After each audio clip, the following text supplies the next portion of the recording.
a moment. Our All communications right. team is getting it up. Thank you.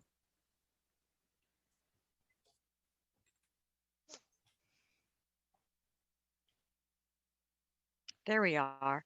Okay.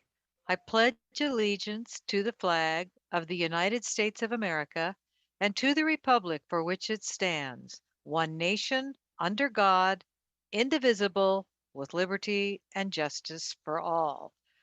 Commissioner Harrow, if we could all remain standing while you read the statement of values.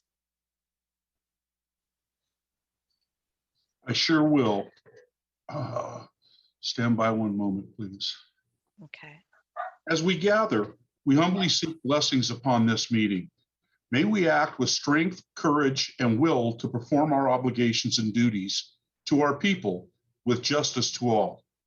Let us seek wisdom so that we may act in the best interest of our people, our neighbors, and our country. All this we ask so we may serve our community with fairness and respect, putting their needs before all.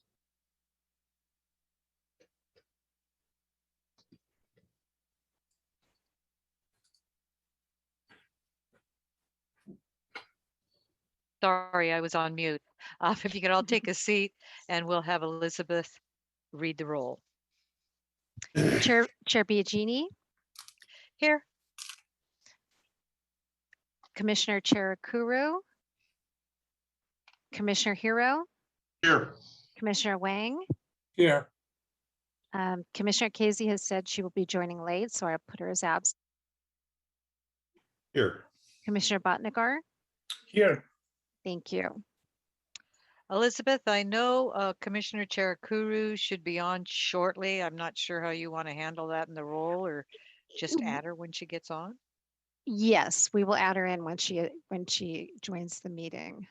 All right. And we'll also announce when she joins the meeting. That would be great. Thank you, Elizabeth. Mhm. So Secretary Harrow, could you please read the Planning Commission meeting procedures into the record? Absolutely. Public hearings are conducted by the chair in accordance with the following procedures. Number one, the chair of the commission directs all activity during the hearings. All comments shall be addressed to the commission. Number two, any item on this agenda may be continued to a subsequent hearing. Number three, applicants will be allotted up to 10 minutes to present and justify proposals. Following staff presentation of the item, other speakers will be given up to 2 minutes. The applicant is allotted up to 5 minutes for rebuttal of comments.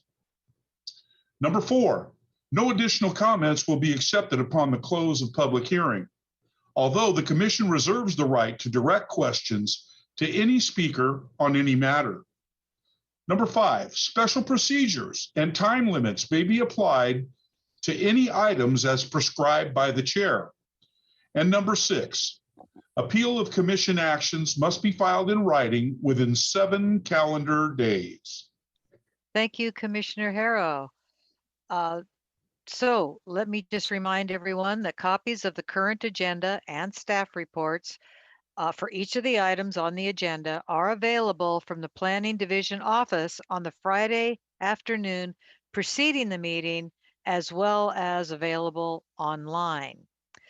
So moving to continuances and exceptions, this is the part of the meeting that allows for applicants, members of the public, or other interested parties to request an item be 1, continued without hearing, 2, withdrawn, or 3, taken out of order. Are there any request applicants, the public, or the commission for a continuance or exception for any of the items on tonight's agenda? Okay, I don't see any hands up. No, we don't have any requests for a continuance of any kind. Okay, and for what it's worth, the Planning Commission has 7 members. Whenever the full commission is not present, applicants do have the option to continue their item to another meeting. I'm not sure that will be necessary here, but I wanted to make sure that was read into the record. So moving to the consent calendar. Commissioner Harrow, could you please read the procedure? The procedure for the consent calendar is as follows. The consent calendar items may be enacted, approved, or adopted by one motion unless requested to be removed by anyone for discussion or explanation. If any member of the Planning Commission, the staff, the applicant, or a member of the public wishes to comment on a consent calendar item or would like the item to be heard on the regular agenda, make this request now. Items listed on the consent calendar with associated file numbers constitute public hearing items. And can you read for us what we have on the consent calendar? Sure. Item 1A, Planning Commission meeting minutes from January 26th of 2022. Seems to be Okay. the only consent calendar item. Right. Do I have a motion? I did want to announce Commissioner Cherukuru has joined the meeting. Oh, terrific. Okay, do we have a motion to regarding the minutes? Move to approve. Second. And okay, we have a motion and a second. Could you take the vote, Elizabeth, please?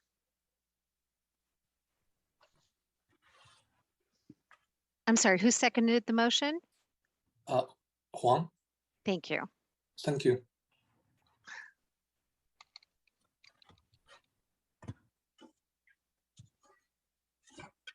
Chair Biagini, Yes.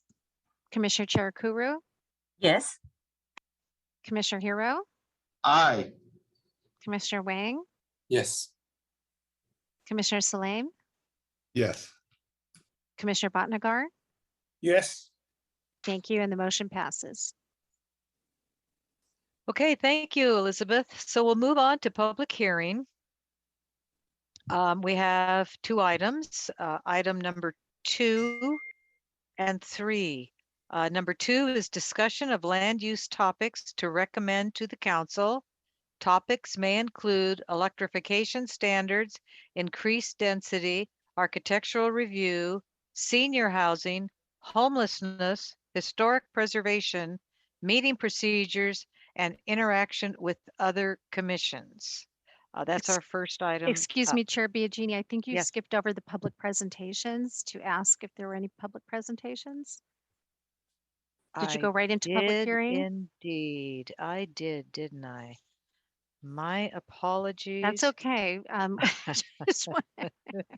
Just want to let you know, All no, we right. do not have any requests for a public presentation. Thank you for keeping me on the straight and narrow, Elizabeth. So now we'll move on to the public hearing. We'll start with the first one, which is item 2. Oh, dear God, there goes my dogs. My apologies.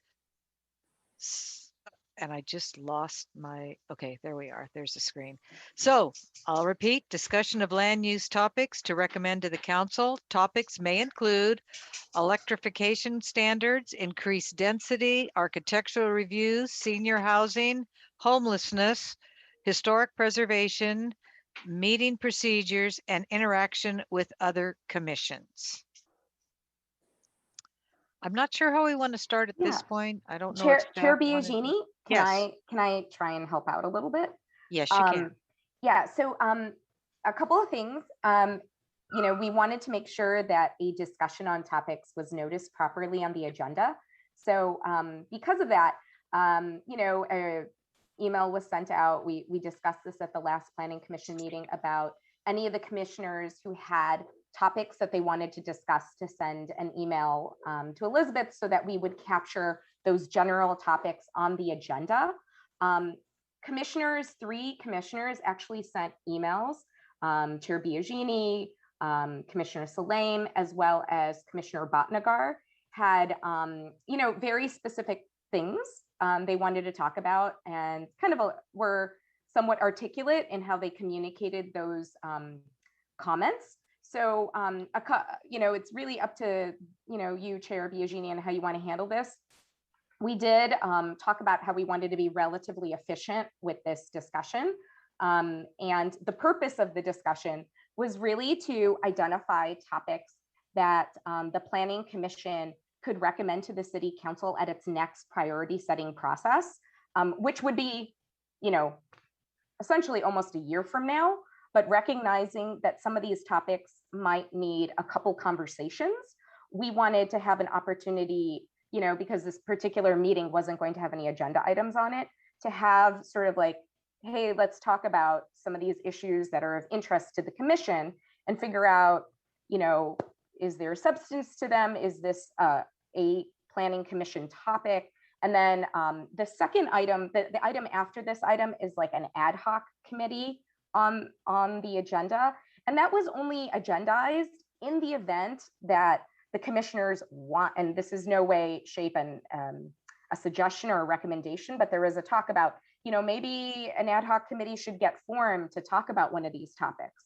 And so we wanted to agendize that so that if an ad hoc committee got formed, you'd have the opportunity to do that at, you know, on the agenda. It was agendized.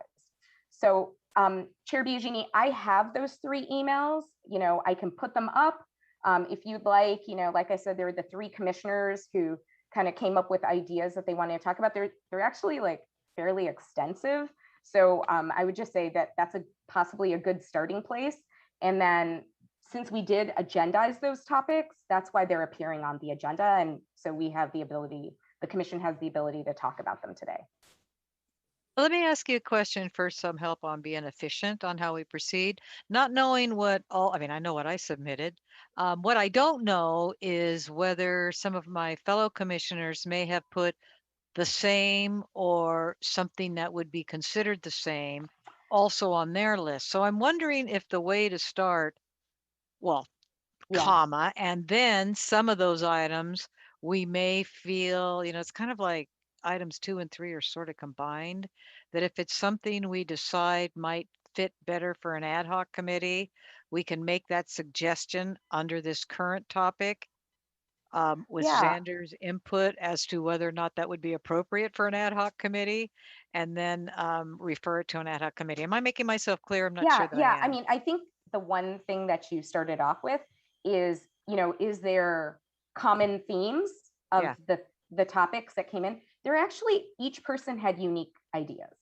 Okay. So I actually don't think that they're, you know, I think the common theme is you want to improve things, right? But not like, you know, the specific topics are all relatively unique. So what I could do is, I have them in email format. We can put them, if the commissioners who submitted them feel comfortable, you know, I can put them up for the rest of the commission to see as well, Chair Biagini. Well, let me see. I'm up for comments from my fellow commissioners, but I don't see a problem putting mine up. Full transparency, what I'm thinking. So I'm not kind of sure where to start. Maybe whoever you got first will start with that batch. And then if me or somebody else says, hey, that's similar enough to mine, we can cross that off our list to bring up when it's our turn to talk about ours. That's a suggestion, but I have hands up from Commissioner Bhatnagar and Commissioner Cherakuru. So Commissioner Bhatnagar? Yeah, thank you, Chair. As you said, I have no objection putting my suggestions also up for discussion and for analysis by the team. And if they're accepted, that's great. If not, that's great too. Just I have no objections for Rena or anybody to share the email here. Thanks. Okay, Commissioner Cherakuru? Thank you, Chair. Sorry, coming off of driving. I just want to clarify the process. We are trying to recommend topics for City Council to do what? So this is really, you know, part of an opportunity at our council's, you know, priority setting process. That begins really in the February timeframe of each year. And that's when they really have a discussion about, these are new work plan items that some individuals in the community may think are relevant for the council to fund. You know, obviously work involves money usually, or allocation of resources, right? So it's allowing the council at one period of time during the year to look at all the different things that have kind of come in and be able to make a determination like, you know, this is really good. We'd like to see this move forward and let's allocate resources for it. Or, you know, maybe there aren't many resources we think are allocated necessary, but we should just go ahead and implement this, right? So it allows the council to do that. So what this is like the first probably, and, you know, we want to make sure that next year, November, right, we have the planning commission's, you know, dialed in recommendations for the council so that they can consider it. So that's really the intent of today. It's the council always sets policy, right? We implement the policy. So it's more, are there topics or areas where the commission feels like you want to advise the council, like these, you know, our area of expertise is around land use. We deal with land use and that's our, you know, our obligation. And these are the topics that we're hearing come up that we feel like the commission should invest the time, energy, resources in, not the commission, sorry, the council, to make, you know, happen. So sorry, I don't know if I'm answering your question, Commissioner. You did. Or... Thank you. Okay. Thank you, Reena. That was helpful. And I know there was a prioritizing session with City Council last week or so. Yes. Yes. So this is for the FY24? Yes. Well, let's see, fiscal year. We're in 23 already. So if they are talking budgets, this is already FY23.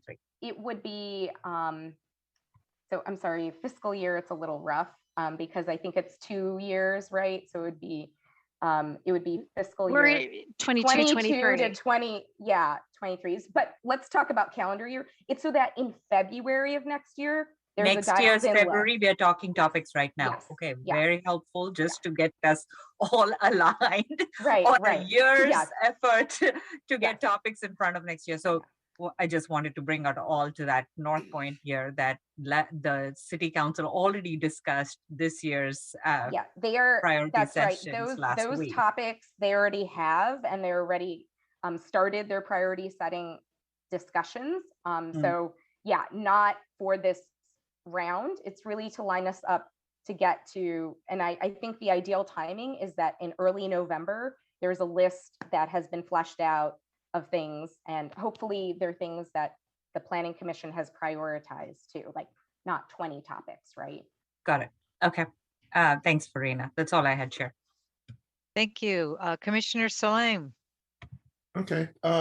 So I did watch the council meeting on their priority setting. And one of the interesting timings is the fact that that meeting was split. And there is now a time gap between they're having set the critical priorities and they're listening to the ideas of committees and commission issues and priorities in the next meeting. So even though the things that we might be talking about tonight won't make it on an official agenda, they'll have the opportunity at least to hear what we're talking about during their review of the meeting that we're having. So it's kind of an opportunity that would not be possible normally had they not split their meeting, and we'll wind up having a second half after our conversations. So hopefully some of the things we're saying will be caught by the ear of some council members and help to guide their thinking for their priorities. Even though this isn't something I expected staff to have to adopt or allocate resources for, it's just a series of topics I think that we hope they will ask us to look into more deeply, so proactively. Okay, that's I think that would be a great benefit to our contributions to the council. Okay, that's all. Thank you. Thank you, Commissioner Salim. And before we go into round two, I just wanted to throw this out for what it's worth, Xander. Might it be helpful for this discussion that if it was possible for Xander to give us the brief definition of what is the Planning Commission charge? That way, not only for the commissioners, but any of the public that's listening in, you know, what does the Planning Commission, can they do and not do? So I throw that out there, but we do have Commissioner Chair Cruz hand up. So again, just following up on Commissioner Salim's strategy. So then the question to staff is, will the minutes of the meeting, this meeting, or the feedback that we can even use to drive some discussions for the next city council meeting? You know, there is actually a process involved, you know, like when an idea gets put in front of the council, there's research that's done on resources needed. And I just think that between now and that March 1st meeting, when there is already a lineup of different priorities that have come forward, I don't want to be disingenuous to say like, you know, of course they have the ability to listen to this meeting, but the amount of energy that's actually put into vetting ideas so that there is like a tangible dollar that can be assigned to like an actual priority shift, that's not something that can be turned around by that period. Understood. It's just, Okay. yeah, it's just the meeting itself went really long and they had to split it up into the March 1st meeting. So they're carrying over already like a lot of topics that they need to discuss.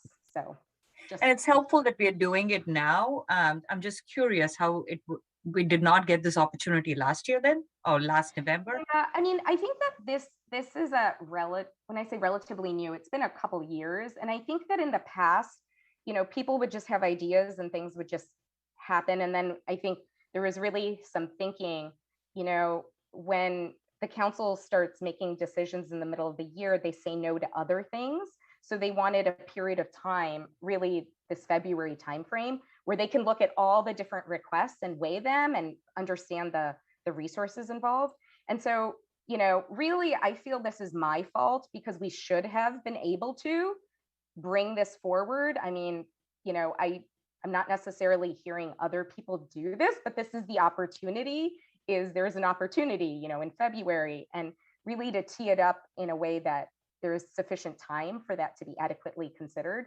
So, I mean, I think that really, you know, this is a relatively new opportunity to have a priority setting process, but we really should have been able to do it last year. And I really accept, you know, the blame for not like making it happen for the commission and saying, hey, we need to do it.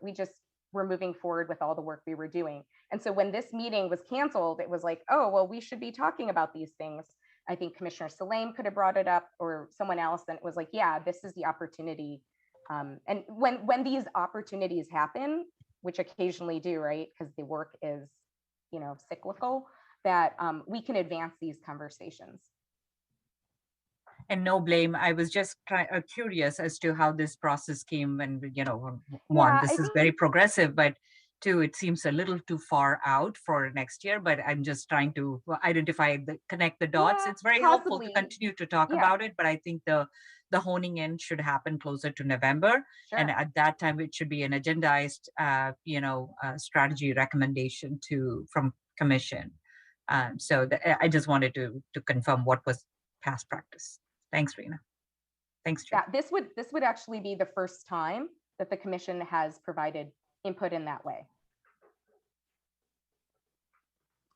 Hi, Xander. So would you like me to answer your question, Chair? The powers of the Planning Commission are set forth in the city charter. The main duty of the Planning Commission is to recommend the adoption, amendment, or repeal of the general plan. And that extends to specific plans as well.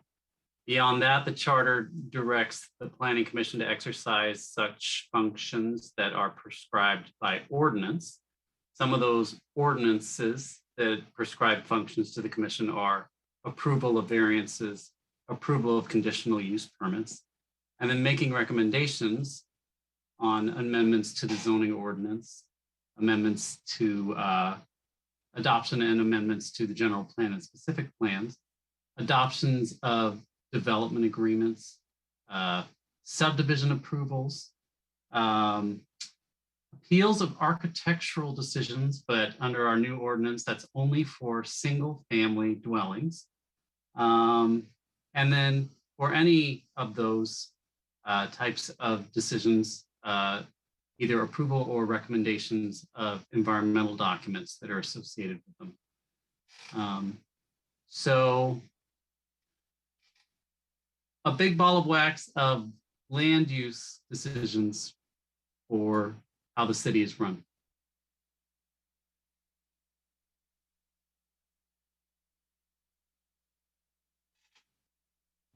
My apologies. Sorry, I was on mute. Okay, then, any other questions? Commissioner Salim?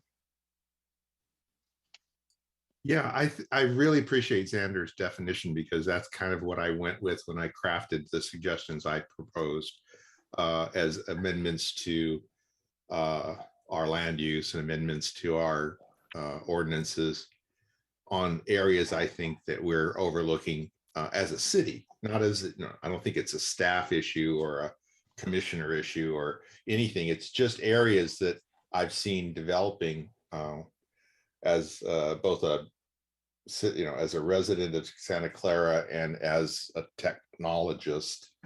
And I see them kind of coming together and colliding in a way that we're maybe a little behind the curve on. So bringing the ideas forward in this forum gives us an opportunity to raise them in the recognition, at least, of council and staff, even as potential places that we could focus on in the next few years. Nothing I think I proposed had an urgency of days, weeks, or months. It's actually things that we need to think about in terms of years. So I'm hoping other commissioners had been thinking in that same vein. We didn't collaborate, so it's very difficult to know what our conversation or our thinking was to build these recommendations. So I still think Rena's idea of putting up the suggestions and then having the commissioner that made them speak to them a little and then have questions and suggestions added to them by other commissioners and maybe refine it enough to put it in a form that whenever it happens, the council can have an opportunity to look at and make a decision as to whether they think it's an important part of our charter to pursue them or have actually staff resources assigned. But I don't know how many other people listened to the council meeting from last week, but Rena, or our city manager, made it very clear we're very short on staff. I hope that nothing that I'm suggesting or maybe hopefully others are suggesting won't add to the burden on staff. This is ideas that should be blended in for a long term, not a immediate ad hoc committee and lots of people and time being thrown at it. That would seem to be an inappropriate use of our available resources in the short term, but we'll see. So that's it. Thank you. Thank you, Commissioner Salim. And actually, my suggestions, I was thinking the same thing. I didn't hear all of the council meeting, but I know there's budget issues. Staff is probably overworked. And all of this requires resources that include staff time and the like. So I can say that my topics were not something that require immediate attention, urgent, and I kind of define urgent as, does it need my immediate interaction within 24 hours in order to make a difference? I would say none of my topics fall into that category. But again, not knowing what the others said, I agree that I think it would be good to put all of them up there. And if it's helpful for the commission, I'm happy to start with mine. And if it turns out that Commissioner Bhatnagar or Commissioner Salim have something that folds into it, then they can bring it up in the discussion of the topics that I present, and it shortens their list. Does that Chair, sound like an idea? we're going to pull up your email that you sent, Okay. Chair Biagini, and then we can, after you discuss it or however Rena wants to do this, and Xander, then we can move on to the next one. So we have it on the screen. Everyone can see it. I can. I think the host has muted my video for some reason. You know what? Actually, Lance, we did not. Uh-oh. We'll try to get you back on the video. Okay. I don't know where you went. I apologize. We'll take a look at that right now. My dogs. God. Okay. Let us know when you can see it, Lance. Yeah, now I can see myself. Thank you. All right. Very narcissistic of me. Yeah. Just excuse my little Whitney, who wants to get my attention and is not going to. So let me start off with topic 1 that I put down, and that was the issue of homelessness. What I'm thinking is this is such a broad issue, and there's two sides to it oftentimes, but a discussion on how to deal with homelessness. And I'm thinking it would be helpful if we had input from a guest speaker. Oh God, I don't want to volunteer him now. I forgot that I had his name on here, but I know we do have somebody from Santa Clara who I believe is on the downtown task force and also a former director of Silicon Valley at Home. Sorry, Matthew. I guess I should have asked you first. But anyway, some sort of guest speaker along those lines, especially considering that SB 9 is going to change how residential properties can be dealt, maybe some incentives for parcels that can involve low income and below income rates. But I think it's such a big discussion that my first topic was let's see if we can get a guest speaker who is familiar with the issues around homelessness.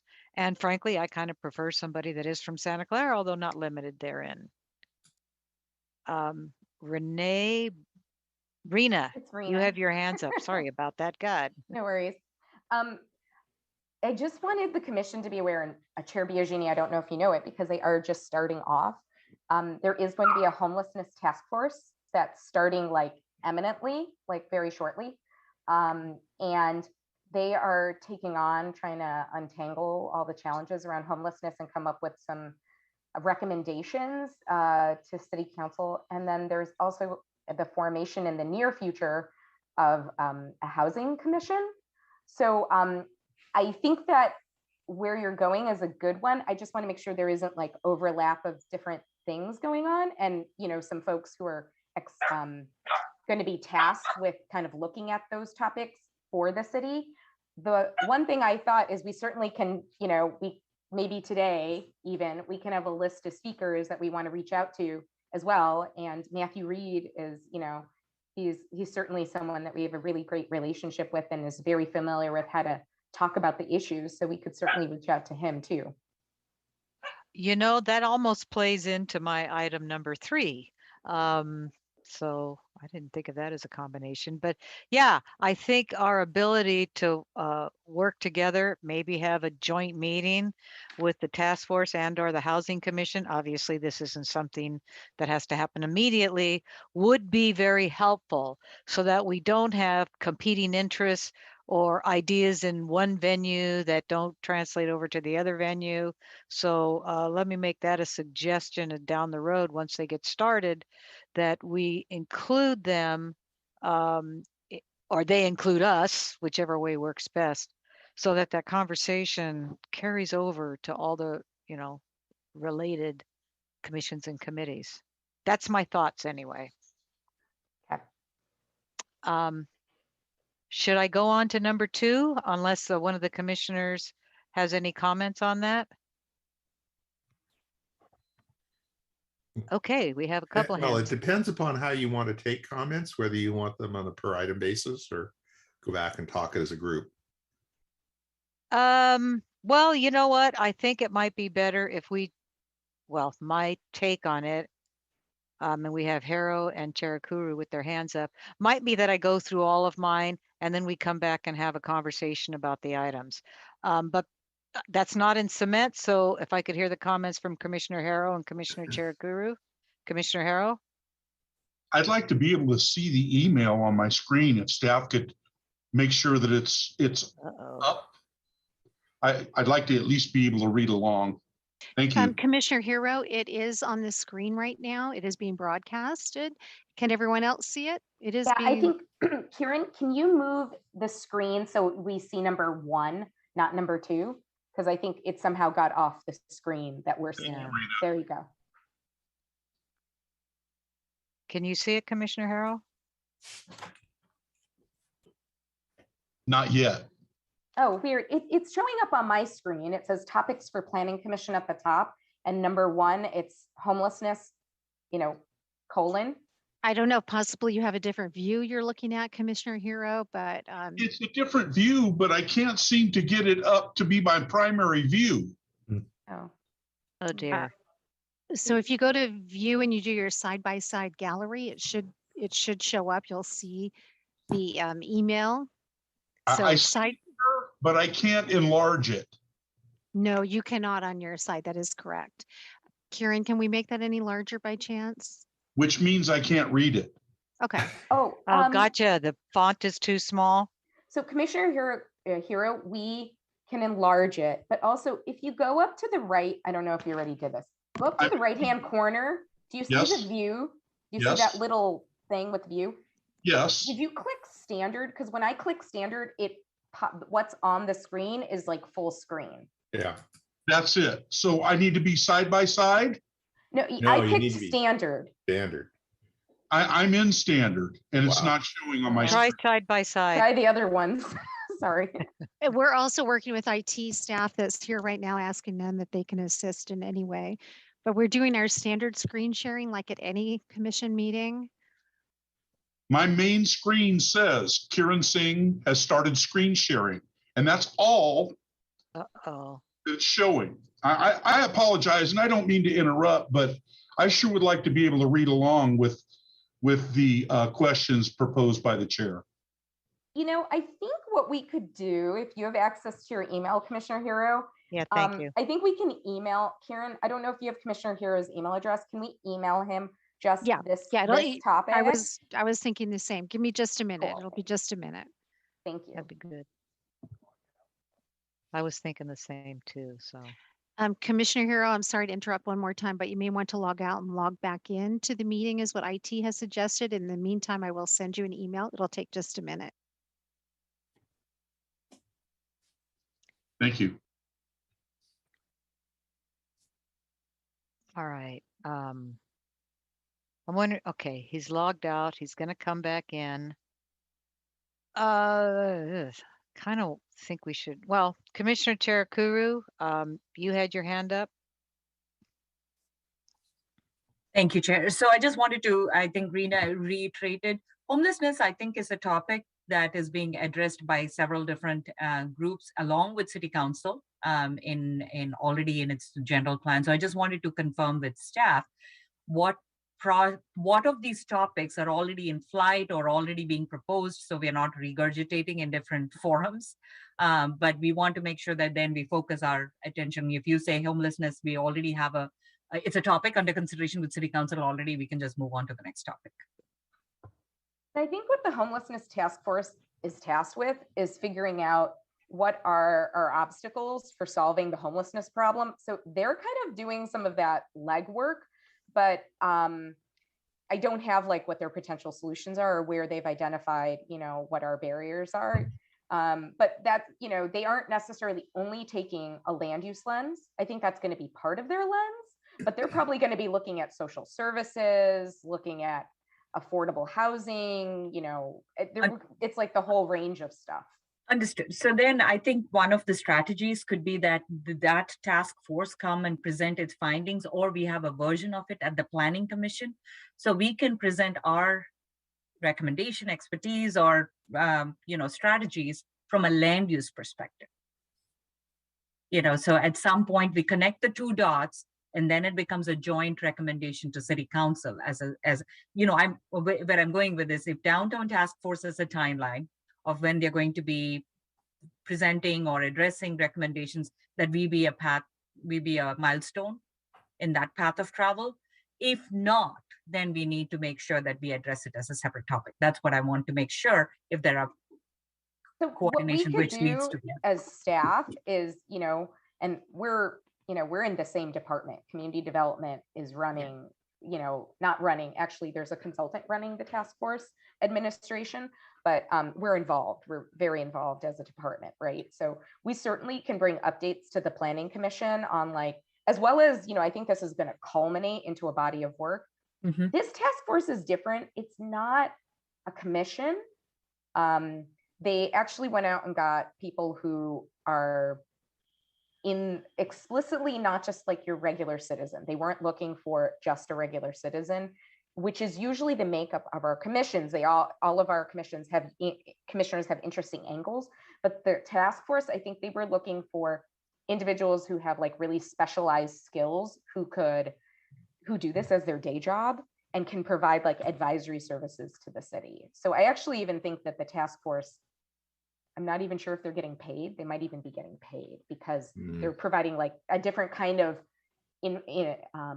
effort. I just wanted to share that distinction. But what we can do as staff is let you know how the task force is evolving, what kind of information and recommendations are moving forward with, what are the tasks, what are the issues that are coming up, the level of public engagement, right? Like, you know, are people coming to these meetings? What are they saying? So we can certainly provide that feedback. And then the commission, the planning commission can see, you know, from there, what you, like, I can't really crystal ball what's going to happen. So Yeah, I think the primary strategy is through all our project process discussion right now is try to see if there are underlying efforts or other city adopted efforts, and then we move to topics that, okay, we either become a stakeholder in that engagement, and then we are actively monitoring or are aware, whether we want to be aware through staff or they come and present to us.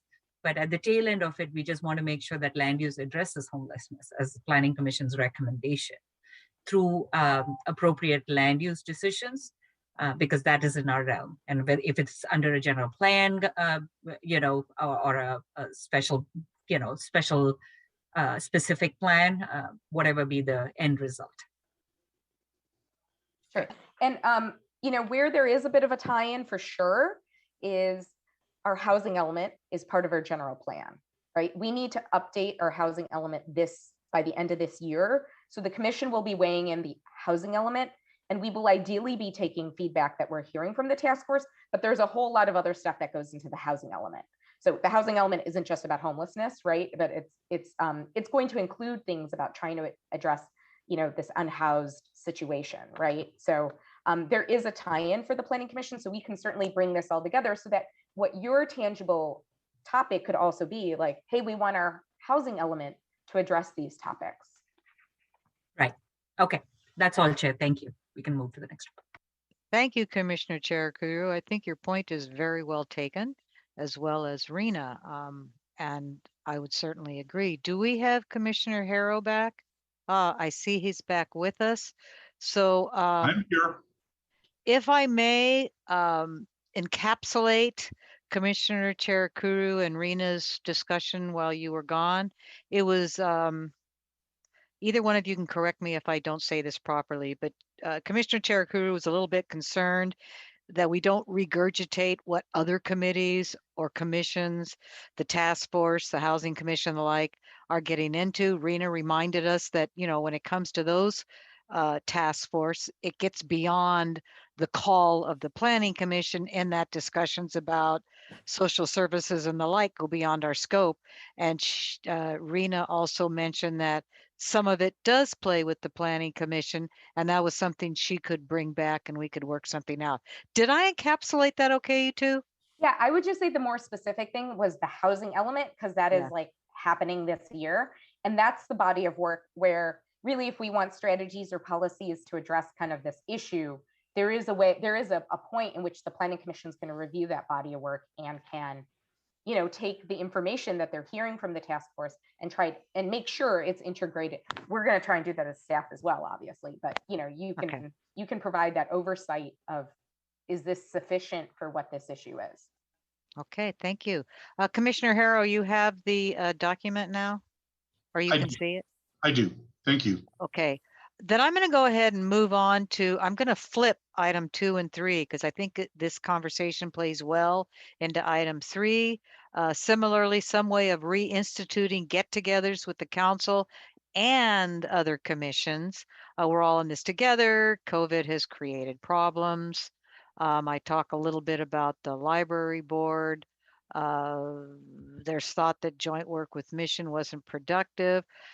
I'd like a full discussion with both the library board and the Mission College West Valley board to hear all sides for us to better evaluate.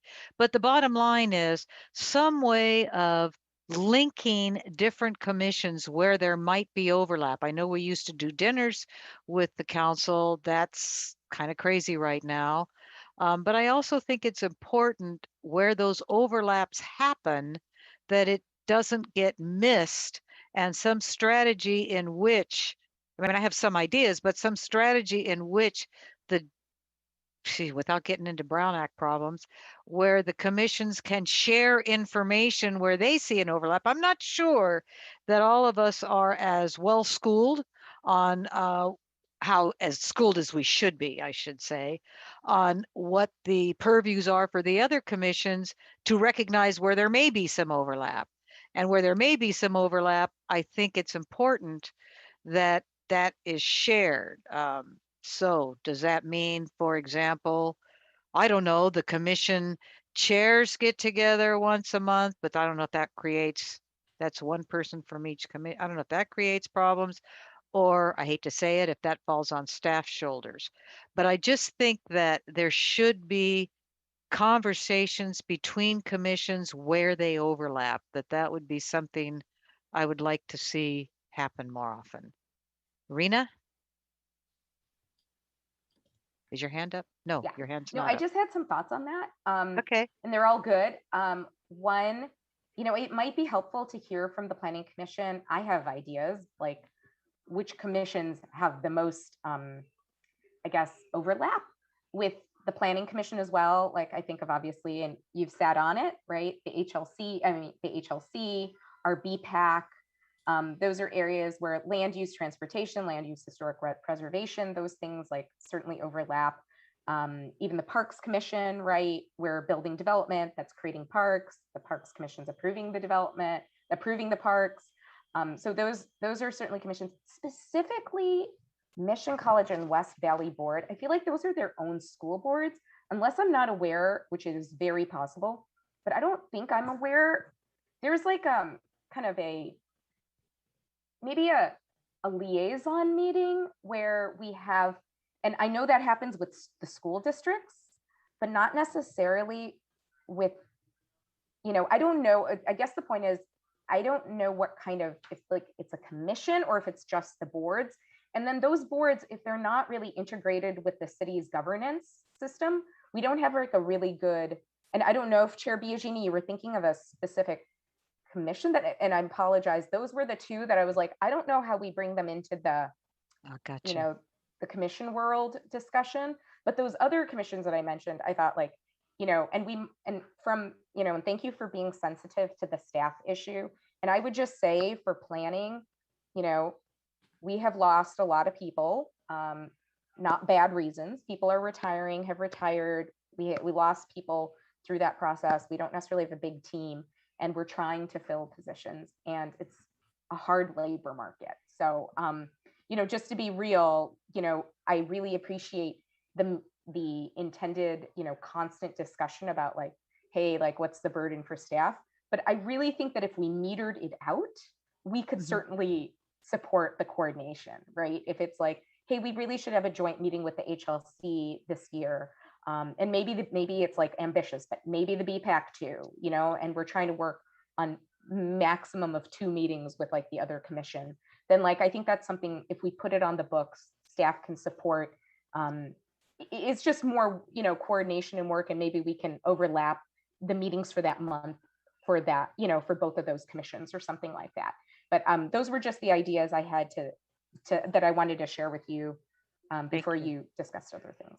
Well, thank you, Rena. Before I get to Commissioner Salim, yeah, maybe a better example, this is kind of flowing rather nicely, a better example than the one I cited in item number 3 is the communication between the Planning Department and Historical Landmark Commission. That may be a better example because I'm familiar with both of those commissions, because you bring up a good point. That's kind of a private thing, Mission College, West Valley Board. That gets a little more interesting. But as far as Planning Department, Historical Landmarks, I'll talk about that in a second. But I think you do get the general idea. Chair Biagini, when you say Planning Department, you mean staff, right? Is that what you mean? Well, yeah. Okay, just making sure. Well, yeah, no, I don't know that we have to have the entire planning department stick around overtime to hear it. I just want to make sure you weren't talking about another commission that I wasn't like understanding. But yeah. Well, I was trying to differentiate between department and commission. So it's anyway. All right, Commissioner Salim. Okay, yeah. Just building on the whole idea is like our recent review that we did brought up concerns around a library. I want to hear from our people focused on libraries. When we talk about senior homing or senior planning in homes, why not the senior commissions or the seniors, hearing from them? It seems like we have a lot of people all pursuing very niche interests when we have a lot of development that's extremely broad. So punching holes through the development for individual interests doesn't allow us to make good recommendations to the council, because we haven't heard what their focus and objectives are in context to what we're doing. So just that ability, like you've mentioned, just the ability every month or so to have just the chairs, if nothing else, carry their focus and interest to the other groups within the city's organization is a great way for us to propagate our ability to think in terms of the city as a whole. I'm trying to choose my words well because I didn't rehearse these. It's very difficult. Hearing from Silicon Valley Power on our power consumptions, hearing from just all the other groups and organizations on a less frequent basis, like 6 months or a year, is probably enough for us to make better decisions or better recommendations. But some of the specific groups that are very focused, like the homeless ad hoc committee, that's going to be a tremendous help for us to understand how we can help support their efforts as they're helping to support ours to reduce the homeless situation. So you've touched on in your item something out of my second item, so I will wait and then probably skip a little quicker through my item, and hopefully we'll plow through these tonight. Thank you. Thank you, Commissioner Salem, and you were far more eloquent and I think put it better than I did, but you're certainly thinking along the same lines I am. Yeah. Okay, so I see no other hands up, so I'll move to what used to be item 2, but it's now item 3, and I'll explain it. I wrote, better communication with the planning department staff and Historical Landmarks Commission. We're all going to be touched by SB 9. I know oftentimes when I was on the HLC, Historic Landmark Commission, I felt as if perhaps the planning department had a list of items that they needed to ensure were done, and it didn't necessarily seem to include the historic the ordinance that historic preservation ordinance, and that this is, how can I say this?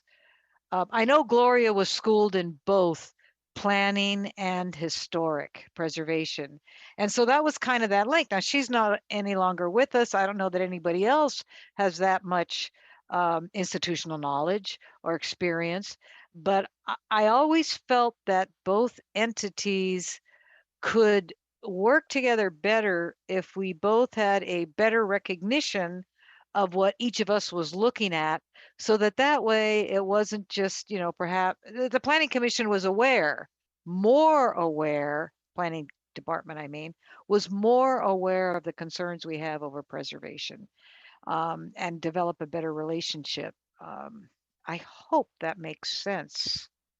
Do you understand what I'm getting at on that, Rena? I do. I'm just trying to find like the place for the planning commission in this space, right? Like, I hear you. And like, if you were the Historic Landmarks Commission, you're talking to staff right now. Like if you're the planning commission and you're talking to staff about like, we want a better relationship with staff and we want you to do these specific things. But it's like, it's a little awkward for me to try and figure out how the planning commission influences the relationship between staff and the Historic Landmarks Commission. It's just an awkward situation for me to try and like untangle. Like what we can do is we can actually ask the Historic Landmarks Commission, right? We can ask them those specific questions about if, their topics that they want to pursue or their sessions. Like we did have, we have Gloria out, we have a woman out on maternity leave right now. So they're hopefully coming back from maternity leave and we'll be picking up a little more capacity in that regard. But I don't know, Chair Biagini, apologize, someone's cooking in my house and the alarm just went off. I don't know if I even try to touch it. Like, I'm trying to untangle what you're saying and try to like take that into something tangible. Commissioner Casey seems to be stuck in attendees also. Oh. Thank you for recognizing that. Okay, Commissioner Cherukuru, you have your hand up. Yeah, Chair, thank you. I do recognize that voice from HLC, and that we always sense the communication was not fluid between Historic Landmarks Commission, Planning Commission, City Council, all via staff.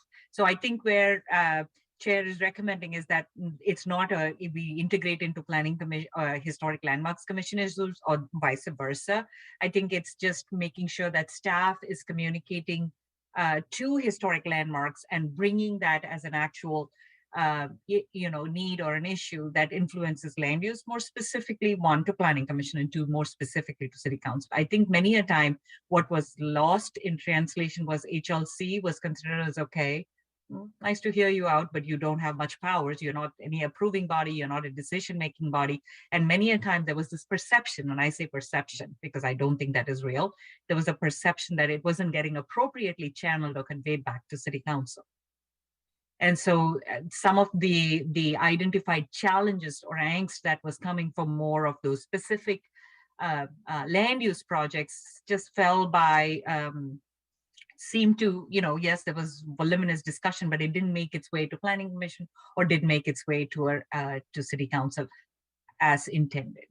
There's always a filter. So I think where Chair is trying to make sure is as we progress with SB 9, which seems to kind of take a lot of these powers or recommendations or ability to influence a lot more, then it's that much more heightened to acknowledge this HLC's role and bring some of that as one to Planning Commission as their concerns, and two, to see if we can be a joint voice to City Council.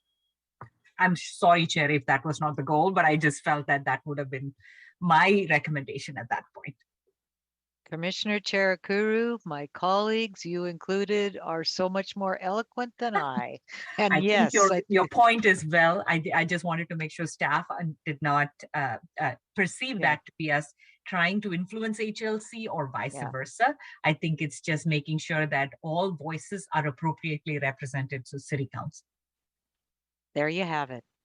Is that better, Rena? Yeah, no, absolutely. And I have some concrete ideas on how we can do that. Terrific. Thank you, Rena. Thank you, Chair. That's all. Thank you. Thank you so much. Shall I go? Well, let me go to my last two items because I think they'll be pretty quick. And then Rena, if it's appropriate to share some of your ideas. Number 4, this is very broad. Guest speakers from other cities, perhaps, that have dealt with some of the same issues we're dealing with, traffic, homelessness, their experiences. We can come up with an idea to find out later that another city already tackled it. Here's why it worked or didn't work. Because I think a lot of what we're all talking about really does have a Bay Area-wide impact. So that's just kind of a very broad, I don't know how we do it. I'm not sure that it would necessarily always be, I'm trying to find the right words, maybe well received or something, but that's an interest that I have for something that we look out down the road. If there's a topic that we feel like another organization has that we can learn from, absolutely. Yeah. And I hate to say it, but that might require staff to give us a clue, because I suspect you'd probably have better information than that on that than I would, for sure. But, yeah, we talk to other staff in cities like on a very routine basis. Okay. So if there's like a topic, I actually can like field our like monthly organization. I actually just spent a year chairing that organization where all of the planning officials of Santa Clara County meet once a month. And so we certainly have like a sounding board to say like, hey, our commission's really interested in like what's top hot with EV charging stations, right? That I just threw out that idea, right? But it may not be EV charging, that might be the wrong idea, but And for instance, I gotcha. Warehouse storage options or whatever, like what have people been doing? Like, and then if there are topics that we feel like, I can tell you, for instance, because this topic of TDM plans has come up quite a bit. And I've done a lot of research with like our other cities on what people are doing. And I've uncovered that there's a lot of improvement in that space around the entire Bay Area needed, like the Santa Clara County, at least I should say. So it's like, we might end up, because we want to like bring some stuff forward. Councilmember Jane's been very active about wanting more support, I guess you will, for the amount of TDM work that we're doing. And we might end up actually being like leaders on that, but that's just like a topic where I like tested the waters to say, okay, who's the leader out here? And like, nobody was, but there are other topics where we certainly can identify people who are moving that issue forward further.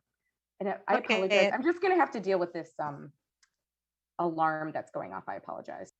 It's okay, Rena. I'm trying to deal with my dogs. Okay. No, thank you. That's very helpful, Rena. And I will commit this to you. If I think something is coming up that should have some interaction with other cities, I will always make sure to give you a heads up, and I suspect with an email directly to you, and you can just tell me I'm already looking at it. And I would suspect that my fellow colleagues would probably do the same. Then let me go on to number 5, because this is going to be real easy. We already talked about it.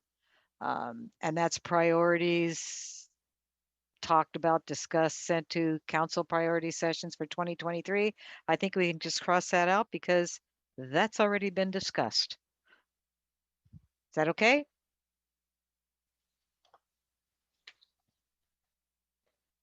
Hearing nothing, then I guess we should move to, I don't know who wants to go next, Commissioner Bhatnagar or Commissioner Saleem? You might want to let Commissioner Bhatnagar go next, only because I ramble and it might take the rest of the night. Okay, we will pull up Commissioner Bhatnagar's items, so it'll take just a minute. I'll assume that's okay with Commissioner Bhatnagar. Yes, it is, Chair. Thanks. Right. Whoa, we got a lot about housing. Why don't you go ahead and talk about your 2 items, Commissioner Bhatnagar? Okay, thank you, Chair.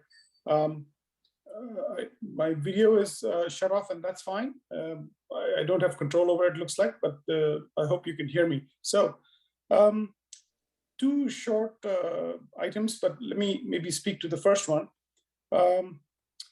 This came about from thinking about our. The host has asked me to start the video, and hopefully you can now see me as well. That's fine. So, we had a project where there was an applicant that had been awarded a project to produce senior housing. And in that process, again, we went over the details. There were some changes that the city allowed so that could be possible, right? They actually, I would say, made some concessions in terms of rezoning and some of the other activities that were allowed, so that we could have the senior housing. In the end, it turned out that the Planning Commission voted to not allow the applicants to go forward with the changes they were requesting, which is to open up the housing for everybody. And of course, the City Council, in the end, as a vote, decided to let that be. That means they allowed the applicants to open up the building for anybody to rent, and that's fine. That's totally okay. That's the process. But what I was saying was, it appeared that the financial difficulties that the applicant was going under, and so were we. Commissioner Harrow's statement in that hearing was that we are all suffering through the COVID timeframe, right? It seemed to me that all the concessions that the city had made, all the work that the applicant had put in to build senior housing, and lastly, when I talked about these items with seniors in my neighborhood, they were all in support of not letting that happen, meaning not allowing that building to open up for others. And clearly that's a biased group, and they would definitely want seniors to be taken care of.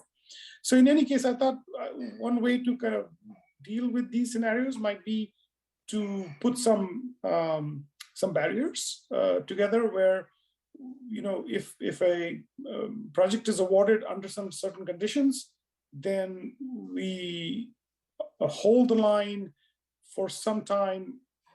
And I've just proposed some 5 years before the applicant can come around and ask for significant changes to these requirements that were the basis of the award, right? So that's all there is to it. I've kind of given you historically how I thought about this and why this came about and what I'm thinking we might want to do about it. So that's up for discussion.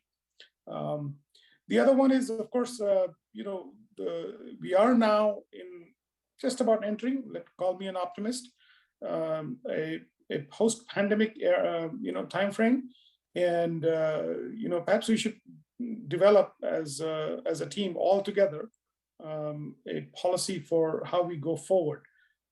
Do we go 100% in-person meetings? Do we have a hybrid model? Do we have a remote-only model? What would be the parameters that the city as a whole would feel would best move the ball forward? The oath that we take, right? That we put the needs of our community above all. So how do we get there in this time frame where hopefully will be the post-pandemic time frame? So that's all there is to it. Thank you for giving me a chance to speak.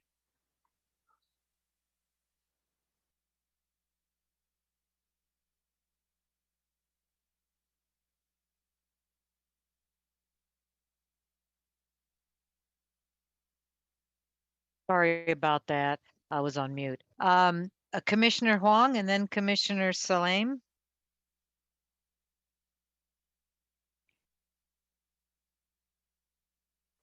Oh, sorry.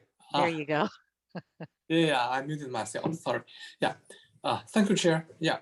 I also remember that project. It's probably I was the only one support the move.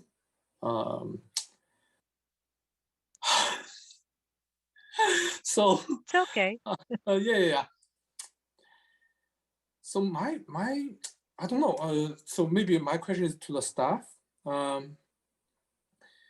Who can, make those policies, right? To say you cannot change 5 years. Who has the authority to do that? Planning Commission, City Council, or who has the right? That's just my question. Yeah, thank you. Yeah. Of course. Personally, I don't agree. Right. I think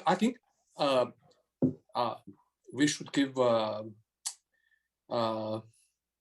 vendors, developers more freedom to develop. Otherwise, who is going to develop, right? If no development, what do you have? I came to California when the population was 20 million. Right now, it's 40 million. So population are growing. We need more development. We need more housing. If you have more restrictions, how can you resolve those problems? Yeah. Okay. Thank you, Chair. Yeah. Thank you. Thank you, Commissioner. Before I go to Commissioner Salem, Ikezi, and Bhatnagar, and before I suspect Xander weighs in, or maybe Rena, I had a similar question to yours, Commissioner Huang, and wondering if whatever that policy deciding board is, would that preclude, let's say we did have that in place, every circumstance can be a little bit different. Would that preclude a developer from saying, look, the conditions here require something that I never thought it would require, so I'd like to seek a variance for us. That's just before Xander and or Rena respond. So Commissioner Saleem? You're on mute. Go There we go. find it. Just a second. Okay, so now that I can talk freely, I completely agree with Commissioner Bhatnagar and Hong. It's a very touchy question. And this is where Xander may be able to jump in and say, is it our purview to make suggestions to changes of policy at that level, as the commission is the monitor for the evaluation of projects against these policies? Do we have an opportunity to suggest changes to the policy if we're seeing things that don't seem to balance out for the long run? Obviously, I understand that we are a recommending body to the council, but can we recommend that these kind of changes be made, have that communicated through staff to the council, and then put into place? Yeah, we can't. I don't think we as a commission have any authority to go in and start making rampant changes through the various policies, but we can at least hopefully recommend those changes to the council. Secondly, I want to get back into the chambers too. Really, everybody raised their flag a little bit. It's time to get back into the chamber. I know it's tough. I know it's a lot of work to sterilize. I know it's all of these hurdles that have to be overcome. But I've heard through CDC, CNN and every place else, basically, I think we're stuck with this virus now for perpetuity at different levels of infectious concern, but still stuck with it. So I don't know if we can continue to proceed along totally remote on everything and expect a bigger city participation. Hopefully we can find a way around that. Anyway, that's a shared concern. That's it. Thank you. Thank you, Commissioner Saleem. Yeah, I miss that too. I think the post-pandemic policy would be good. Commissioner Akezi. Oh, thank you, Chair. I have a few things. Firstly, TDM. I think other people have already asked for this too, but I have been asking for the last few years about updates on TDM, at success of TDM at some of our major development projects, like the Santa Clara Square, and we're going to have a lot of new and large housing projects coming up. And so I would love to see how we're doing with TDM, because, we ask for like 20% or 30% reduction, but we never see what the actual results are and whether the developers are, following up. So I would like to see that. Secondly, in the same vein, I'd like to know how we're doing with how we're going to be doing with SB 9 and ADU construction. If I'm sure the city will be keeping track of how many applications are coming in. San Jose, for example, regularly publishes that information. I heard on their podcast on housing that the applications for ADU almost doubled in the last 2 years to 500 last year. I'm wondering if something like that is happening in Santa Clara. I'm a big advocate of ADU, and we definitely need more housing. And thirdly, I'm wondering, the affordable housing, the impact fee that we're collecting from developers, this is a policy level issue, but I'm wondering if we can use some of that fund to help seniors who own single family homes in our city build accessory units and rent them out at affordable pricing, because I know it's a challenge for developers to find affordable housing to meet our requirements. And a lot of seniors with limited income would like to develop their property, but they don't have access to loan. So I think this might be a really good way to generate housing at really low cost, because I think the average price of construction cost of a 500 or 600 square foot ADU is around $200,000 to $300,000, as opposed to $500,000 to $700,000 for a new brand new apartment of the similar size. If I really love to see a program like that implemented in our city. Thank you. Thank you so much, Commissioner Ikezi. Ideas abound. Commissioner Bhatnagar? Yes, thank you, Chair. Just to address Commissioner Huang's concern, I think he raises a valid point. We're all obviously, looking to see what's the best for, broader community, and bringing up developers and their services to the community is one way to do it. The point I was making was in the few months that at least I've been on the commission, there have been quite a number of proposals that developers have presented. To summarize, I don't think we are short of developers wanting to develop property or properties in the city, and so there's always that avenue to go serve the needs of our community.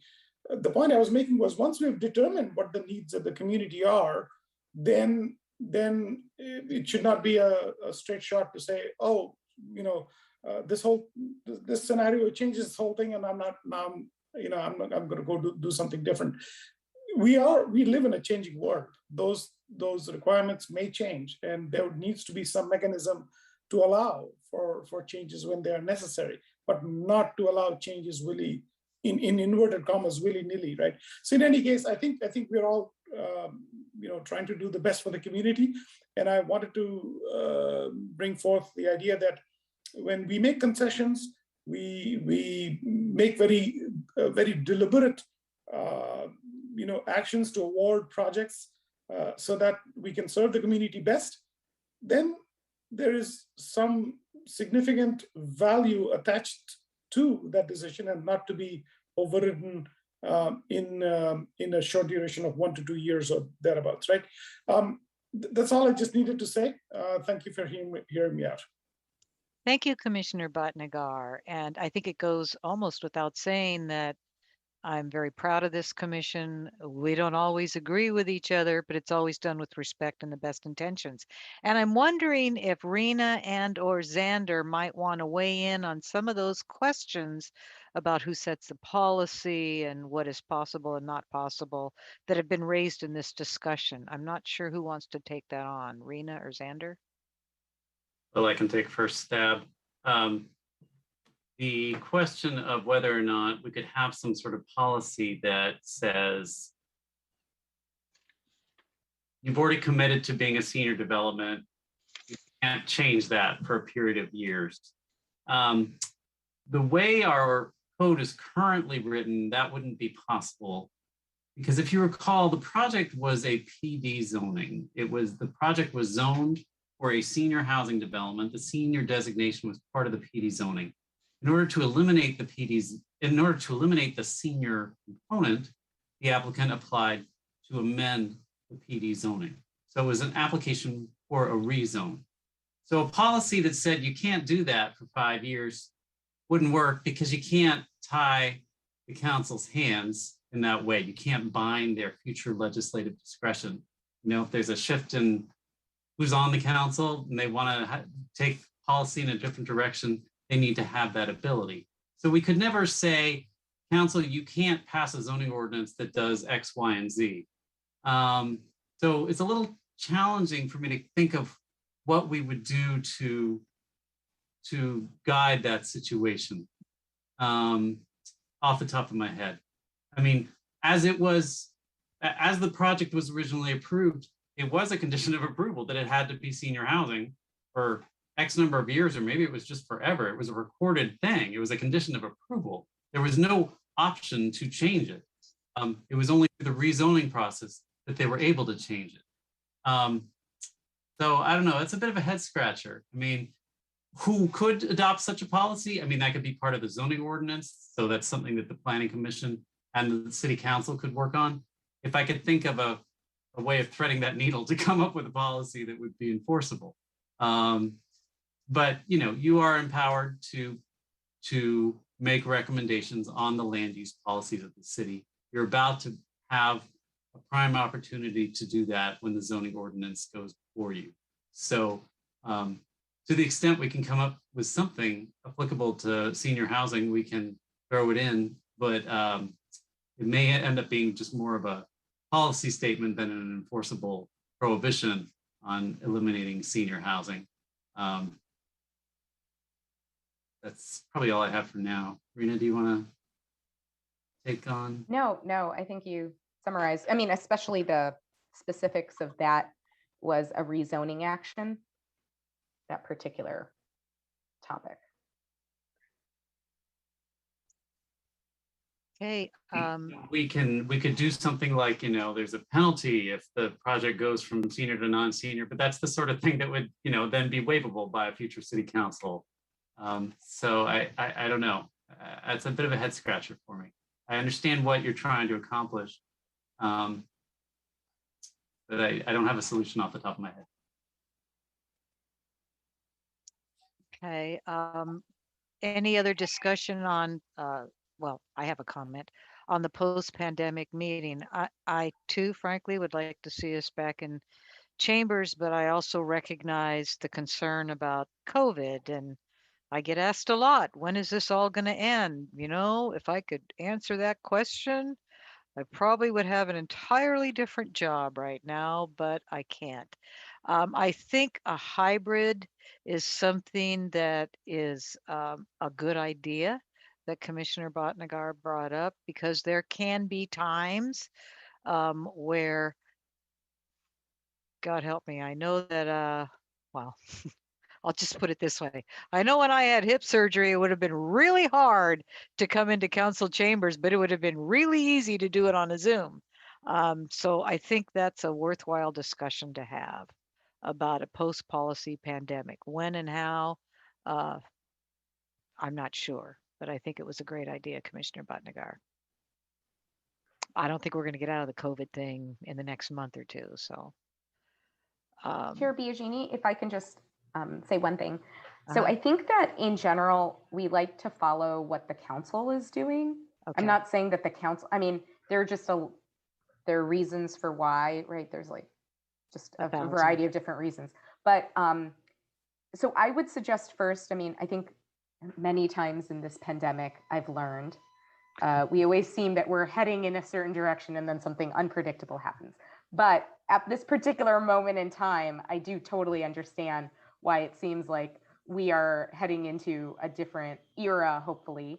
I would just say that first we should see what the council does. And when the council starts meeting in whatever new way that they hopefully will themselves consider and implement, I think that that would be an opportune time to say, is that something that we should do for the commission as well?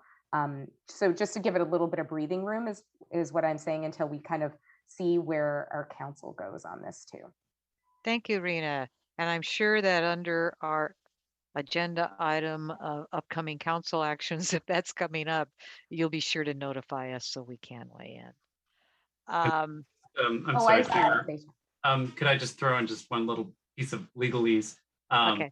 As you know, the Brown Act actually requires that you meet in person. This remote thing is just brought on by COVID. And the legislature recently, back in September, passed a law that said if you want to continue meeting remotely, the city council has to pass a resolution every 30 days declaring that a state of emergency continues to exist and that it's necessary for public health to continue operating in this manner. And so the council has been doing that every 30 days. But at some point, the council will make a determination that the state of emergency no longer exists, knock on wood, at which point you'd be required under the Brown Act to meet in person. Okay, thank you, Xander.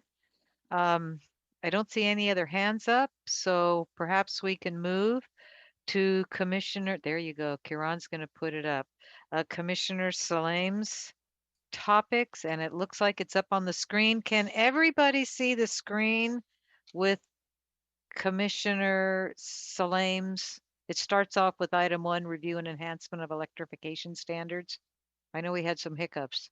Is there anybody who can't see that screen right now on the commission? Well, looks like we're all good. Commissioner Salam, you're on. Okay.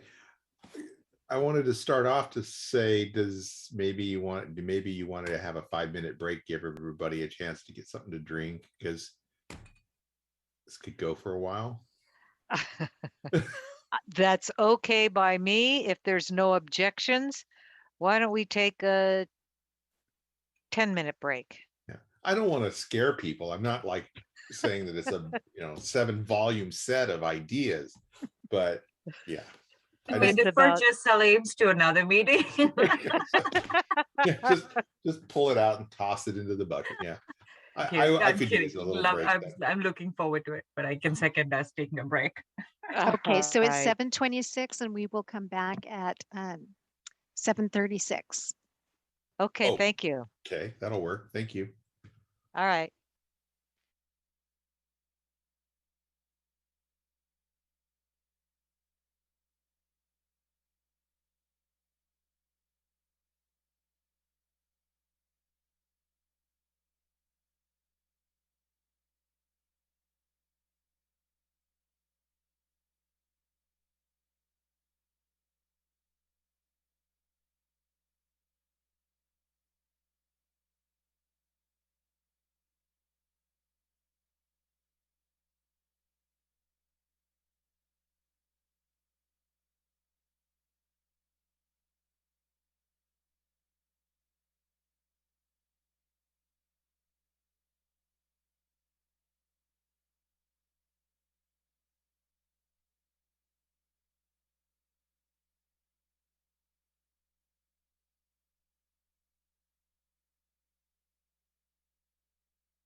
get back to where we were. Lance, Yeah, you're on. hope I didn't scare everybody. That was not my intent. So I'll wait for their coming. We know you, Lance. It's I perfectly know. okay. God. Yeah, I was trying to be as generic as possible and then offer some ideas and suggestions of how that generic comment was applicable to the things we're doing. And one of the things I'm seeing constantly at this point is an accelerated conversion of both personal and business function to electrification, moving away from natural gas, and genuinely increasing the amount of dependence we have on our available electric supply. And I was hoping that we as a commission would have a chance to review the policies around our specific requirements of developers and development projects to supply sufficient power and infrastructure to carry us forward for more than the immediate future. Because I'm hearing from my research into other cities and their concerns, a lot of places are starting to hit the limits of their capacity to supply sufficient power for their growth. I think the majority of my concerns are around some of the increased density that we're expected to absorb over the next 5 to 10 years. And I gave some examples here, how we're going to plan for our need for public and private chargers for EVs, some of the increases that are expected in home use by moving away from natural gas for heating and cooking. I think that's going to raise the minimum standard for developing single family homes, which we're still very much in tune to guide through our development process. I think right now 200 amps is considered large for average panels in homes. And with, I mean, personally, I'm facing it right now with 2 EVs, two electric vehicles, and the effort to try and convert over to electric heating and electric range. And my panel is overflowing. It can't handle any more. Switched services. So I think we as a city need to plan better for our long-term needs as we increase density as well. Because I think I did mention down in the second or third item that SB 9 is going to take single family homes that are currently paneled at 200 amps and throw 2 to 3 rentable units on there, each one of them having their own kitchen requirements and heating requirements. Yeah, I didn't mean item 3, I meant bullet item 3 on the first item. Because you can see right now that we are definitely running at capacity for a lot of the areas within the city. I'm sure that staff's aware of these things coming, but I'm not sure staff's aware of the speed at which they're coming. Because I guess I'm going by empirical evidence mostly. I look around the cul-de-sac, I see that 10 years ago, I was pretty much the only person to have a car, an EV. And I parked it, and that was great. And then year after year, more of them showed up in the driveways. And now every single home in this cul-de-sac and adjacent street has EVs parked on the street or visible. Where are they charging? And they have to have them charged at least some amount of charging at home, which pulls up to a 40 amp service right in the home.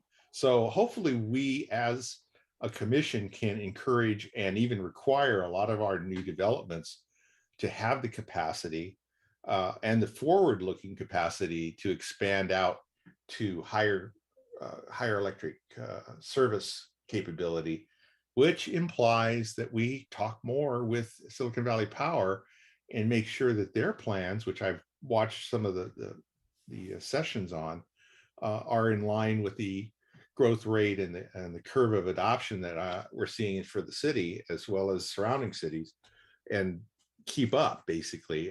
If we run out of capacity and need to string lines and do things like that, we'll be playing catch up when we should have been ahead of the curve.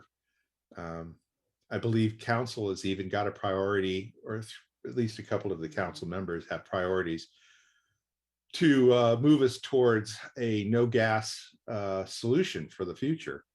Well, no gas means I don't mean gas like cars. I mean no natural gas to the home implies that you're going to have an electric service capable of servicing all of the utilities within the house that needed it. Yeah, anyway, that's one of my evangelistic positions that I'm trying to pursue, is to make sure that we keep pace with the growth rate of electrification within the Valley, as well as, well, the whole state really. But Silicon Valley Power is our best solution to keep ahead of the curve. If they're continuing to increase capacity, we'll be ready for it. But we need to also improve and make forward-looking changes to our building requirements to supply that electricity as the city increases its need. Okay, so may I for just sure. a hot second, excuse my interruption, but IT or Elizabeth, it appears that somehow Commissioner Bhatnagar has been dropped. If you could assist on getting him back on, it is important discussion. Okay, thank you, We are Elizabeth. reaching out to him right now. Thank you. Okay, thanks. Sorry, Lance. No problem. No problem. I'm used to technology getting in the way of technology. Sorry. It's a cruel person, or a cruel factor sometimes. Yeah, I think the last couple of points are kind of to the forward-looking issues of, as EVs become the norm instead of the exception, we're going to have cases where we'll need to convert gas stations. We'll need to increase the amount of public charging. City shopping centers in general will need to have parking with EV charging. It's already happening around some grocery stores and some larger stores, but it's going to become far more ubiquitous as the adoption rate continues to increase. And if you doubt that, look at the freeway when you take your next trip. Who's around you? I think Rena has a comment, but you might want to finish. We can take individual pieces. Go ahead. Okay. Rena? Yeah, no, I just, I wanted to let the commissioners know that the city council did adopt reach codes at the end of last year for all electric. So I do feel like the questions that Commissioner Salim is asking are best answered by a study session with SVP. I know that they're thinking about all this stuff, and they have load development fees, and there's uniqueness to like our energy makeup in Santa Clara, where the residential isn't as much as the industrial in terms of like what's pulling on the load. But I think they're the best people to answer those questions. So I'll reach out to SVP and see, first of all, these questions, and would they be able to come and kind of do a little study session for us on some of these? That'd be great. I've actually attended every SVP related session that I saw come across the calendar. And I just kind of noted that to myself, the areas they weren't talking about. And unfortunately, the majority of them are the ones I'm listing here is changes to single family residence, minimum capacity, and things like that. They do talk a lot about business adoption, and it's very important. It's critical, in fact, for business adoption. But I think one of the things we're missing is the impact of SB 9 on increases at the residential level, because as you increase the number of rentable units, you're going to increase the electric draw capacity considerably, multiplied, in fact. And I don't think I'm sorry, all I have is empirical evidence. I don't have official studies to draw upon. My neighbors, all part of 70s and 80s tract home development, are literally out of power. They are seeing the same issues I am, where I have to pull a new line from the street. And the last time I talked to the SVP rep that was actually here fixing a line, I said, is there any more capacity for this area? And he said, no, well, we have enough. And I went, okay, because I think enough is great now, but enough is not necessarily going to be enough for much longer. So hopefully we can have a chat with them and see what their focus and their priorities are. So anyway, that's a simple item. Commissioner Salim, the other thing I just wanted to mention, because every time we bring a large plan forward to all of you, and actually every time we have a development project, it does get reviewed by SVP, and they are analyzing load and needs and transformers and the need for substations. So you'll see our specific plans are calling for that kind of infrastructure to get built. But I think certainly I'll reach out to SVP with these specific questions and see if they can join us at a meeting and answer additional questions that you all may have. Yeah, I think that would be awesome. I noticed during our reviews of a lot of the development projects, I don't know if you've noticed, but I tend to push heavily for more than the minimum percentage of charge stations within parking areas. And there's a lot of pushback on that. It's like, we shouldn't be thinking in terms of 15 or 20% now. We should be thinking in terms of 35, 40, 50% if it's going to be a multi-year project. So I'm worried that we're kind of not accelerating fast enough. So if we have a chance to have this conversation with SVP directly, that would be awesome. And then carry some of those recommendations forward for just our building standards and permits and things like that, so that builders and remodelers have a good idea of what to expect when they come in and ask to do a remodel, that they may actually be asked to pull or put in a second panel or something for the future. Okay, so is there any other questions on the first item? And then otherwise I'll move on. But if I could just add, until we're able to arrange that session with SVP, there is the integrated resource plan. State law requires SVP to prepare that every 5 years. And I think the last time we did it was late 2018. So it certainly won't address SB 9 and some recent changes, but it is supposed to address projected demand of the future. So I know there's some discussion of that in the IRP. And so that's something that's constantly on their mind, but they'll be able to explain more about that if we get a study session. Yeah, I've seen some of the plan from, actually, I think I attended a couple of the sessions where those were talked about at the council, virtually attended. And one of the things I noticed is the majority of the forward-looking lines were drawn as lines, upward slanting lines.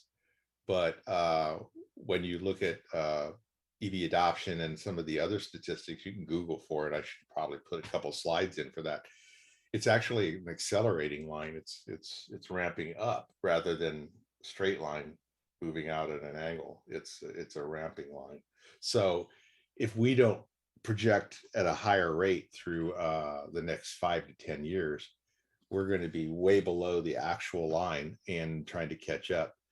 But which you can't easily do, especially with infrastructure. So it'd be great. I think Rena's got the best idea. It would be wonderful to have an interactive session more than an hour with Silicon Valley Power to talk about some of these topics and items and hear what they have to say and where they're going.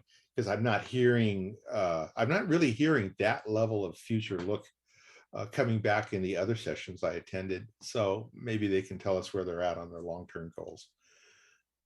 Is there anything else? I don't see any hands raised. Okay. So thank you. It was Yeah, a great presentation.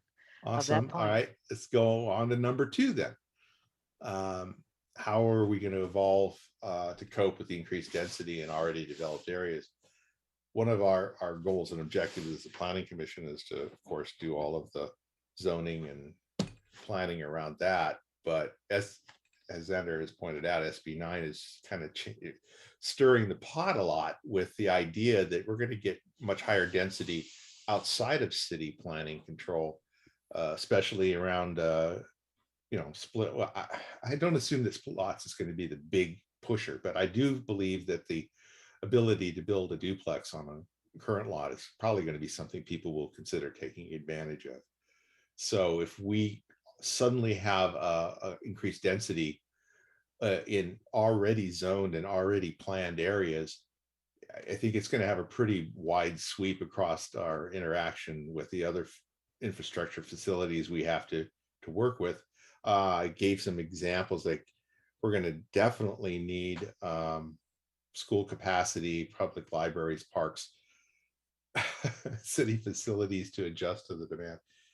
And even in the last development we were discussing, the idea of having a school was talked about, but it wasn't really central to the approval of the development. So it's kind of concerning that the school district isn't more vocal in attending the meetings that we're making approvals on or recommendations to the council on, to voice directly what their opinion is, and attending the council meetings where these things are being voted on and voicing their opinions.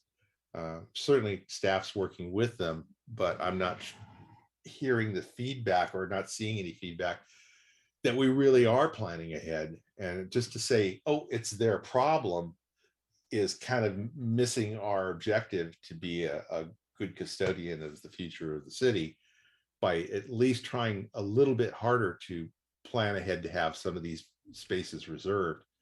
The library, another good example of you can't mix the college with the public, because the college cares about college content and the public cares about different age groups beyond the range of a college. So logically they don't fit together. So saying that they would come together as a single solution to sponsor a library seems ill-fated at the very least. And hopefully we as a planning commission can say we need to make sure space is reserved for a library or for any of the other standard city amenities that make our community worth living in. And it takes us back to that overlap with other commissions, committees, and areas that are planning for our city. Let's have some conversation with them when these big developments come up, and say, where's your concern? Where's your focus? What recommendations do you have for us to help support and sponsor your needs as well? And it's a two-way street, right? They know we need density. They know we need development. We know they need library space, and we know they need schools. Let's try and cooperate beyond just staff level to make sure that we're not making decisions and recommendations that are harming their efforts, as well as vice versa. Mr. Salim, can I just say Sure. something?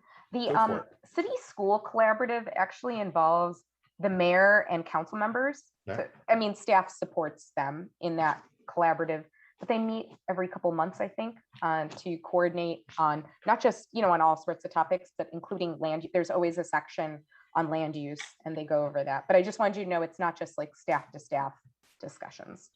Oh, I wouldn't expect that. It's just, I think maybe something that Chair Biagini has noted, and some others, is that it's a very unilateral form of communication that we're in right now, where all the leaves are talking to the tree instead of the other way around. We seem to feed things into staff, and then staff works with the information and other groups that are feeding things in, but we're not seeing it pop back out the other way and understand. I don't know what the library plans are. I have no idea what the school plans are. I know it's difficult to make sure everybody hears about these things, but it's things that we kind of need to know about to make the best decisions we can. So perhaps that one-way street can get to be more of a two-way street, as long as we're within Brown Act. I wasn't even suggesting we have joint meetings or anything. Just a richer line of communication might be helpful. I think we Just can wanted to give accomplish one that. example, though, because we had the Patrick Henry plan come forward, and we had our members of like the library board of trustees come. I just wanted you to know there was coordination with them in advance to make sure that they were aware of what was being proposed, and that they were encouraged to come to the meeting to present. So I just want there is some, like definitely, and as well as, there are staff who are looking out for those topics as well. Like if I'm not like the library person, right? There are staff who reach out to me on these topics, and we're coordinating to make sure that people are aware of stuff. So Yeah. I know you're seeing a lot of opportunities for improvement. I hear that. I just want you to also emphasize it, to just elevate a little bit. Like there is some stuff that happens that may not seem as transparent to everyone else either. Yeah, and please don't take anything I'm saying as any kind of criticism or, or pointing of fingers. It's really just a recognition of issues that I'm seeing as a commissioner. And it may well just be that I haven't fully reviewed or searched for the information in every possible place it could be registered. Having it centralized or having it pushed out to us would be wonderful. I know that the information is probably being collected and presented and pushed to the commission. I'm sorry, to the council. But CCS, by the time the council has made a decision on these things, we could probably understand it better and react better to our future decisions if we've had a chance to take a peek at it too. Because I think a lot of our decisions are made somewhat in a vacuum of not knowing how they impact others. And that would be great. I know we haven't, like, none of us have any more hours in the day, but yeah, now I'm retired. I can actually spend a little more time reading that stuff, and it's helpful. Or even have the chair or one of the members of the commission take a different section to their own and then report back. That would help too. Does that make sense? Do you understand where I was going with that? This isn't a review session of staff's abilities. This is hopefully just an idea on how we as commissioners can get more information to make better decisions. Was there any comments or others from others? I see Commissioner Huang. Commissioner Huang, yeah. Commissioner Huang? Oh, yeah. Yeah, I mean, Lance, you are so great. I mean, so valuable. I really, I don't know how to express myself. It's amazing. Yeah, the first point, the second point, I mean, all just make sense. For the second point, you mentioned the increased density. Yeah, that's yeah. As I mentioned, the population just grow, right? I came from China. I visited Hong Kong. I visited Tokyo. Those are really high density cities. For Hong Kong, right, the high rise, if you look at the sky, you can only see a stream, not sky, Yeah. So as planning commissioner, to be honest, it bothers me. Compare Hong Kong and LA. LA is so spread out, right? Then you have the traffic, you have all this problem, really not efficient. So I mean, that's why I really appreciate your I mean, you put these slides out. It bothers me, to be honest. I have no solution since different culture, right? But I mean, really touched. I mean, I just try to say show respect. Yeah, thank you, Chair. Well said, Commissioner Huang. I agree with you. I don't know if you've even gotten to the fourth and fifth bullet, but let me go to Commissioner Harrow. Thank you, Chair. My question may be for staff. I understand the need for a study session with Silicon Valley Power. My question is, Lance brings up a very good point, the increase in density. And I think he mentioned a figure approaching 50% increase in the need for power. Is that correct, Lance? Oh, no. I wasn't trying to quote any numbers on that. I think what my 50% was the expectation for adoption of electric vehicles in communities.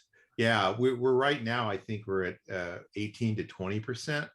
was the last statistics I saw that were valid, and that was from back in 2018, and we're in 2022. So, and they already had noted that the curve was an accelerating curve. It wasn't a line. So we got to be in the 30% range at this point, and we're heading to 50 really quick, and not in the 10-year mark. We're maybe 50 in 5 years or less. Right. Used cars are starting to switch in as an option. Things are getting cheaper. It's just amazing. I'm shocked at how fast the process is going, but our requirements and our availability for public charging and things like that are just way behind. So that being said, as far as infrastructure upgrades on electric vehicle charging, obviously we are not going to have the capacity where we sit currently with our power generation through Silicon Valley Power. It seems to me that we are going to have to increase our capacity, whether they measure it in kilowatts or whatever, megawatts, correct. Does the city foresee the need for either an expanded power generating station or an additional power generating station? And is this something we should be, so you were talking about setting aside resources for libraries, schools, et cetera. Do we also recognize the fact that we may need to set aside additional resources for power generation? Yeah, I think those are good talking points. And Rena's idea of having SVP come in and talk to us directly could really answer all those questions, because I'm sure there'll be more questions when we hear what they have to say. I refuse to guess. Guessing is the thing that leads you to disaster. So I'm not going to guess, but having some real data, and they're the ones that should have it, would make it very easy for us to start making some recommendations. I'm sure staff's already working on increasing limits and expectations, especially around the no natural gas policy. Those reach goals and things that were discussed just may be a little short of what we actually need. So the point that you made on increased density and the need for increased services raised a flag for me in the power generating arena, and that I think that's something that really should be considered, being as how we've got such great rates here, right? And we don't want to end up becoming short on the amount of available power and our residents having to pick up the bill in the meantime. That's all I'm saying. Very good. Thank you. And I just definitely want to relay, because we're amplifying this issue, and I just feel like we need to listen to SVP, because nothing that they've said, they've done a lot of planning, and like I said before, the makeup of the city in terms of like what's pulling our load. Even if SB9 goes gangbusters, there's a lot of this city that's actually based on more of an industrial kind of loads setup. But they've, EVs didn't just like show up today, and they've been very involved in our reach code creation. So I just want to give some sort of like, not letting people think it's like Chicken Little situation here, with power. Even though I can't answer their questions, I do think that there's been a lot of thought behind the topics that we've been raising, and they would be a good sounding board to kind of share their thinking, as well as research, planning, the plans they've created, as well as like all these topics that we all sort of see coming ahead and how they're trying to deal with them. Yeah. Oh, I got to agree with Rena. It's like this isn't a run around and panic moment. This is one of those like looking ahead, and you see the bridge is out, and you got plenty of time to make big changes before you get there. We're not at the edge of the crevasse, okay? And that's a really good thing to keep in mind. My efforts in bringing this up, because it's a long-term planning and goal setting thing, is to point out the things that I found personally concerning for the long term. And I'm pretty sure too, SVP wasn't planning around SB 9 in the sense of single family residences suddenly going from one family to three or two or three or more.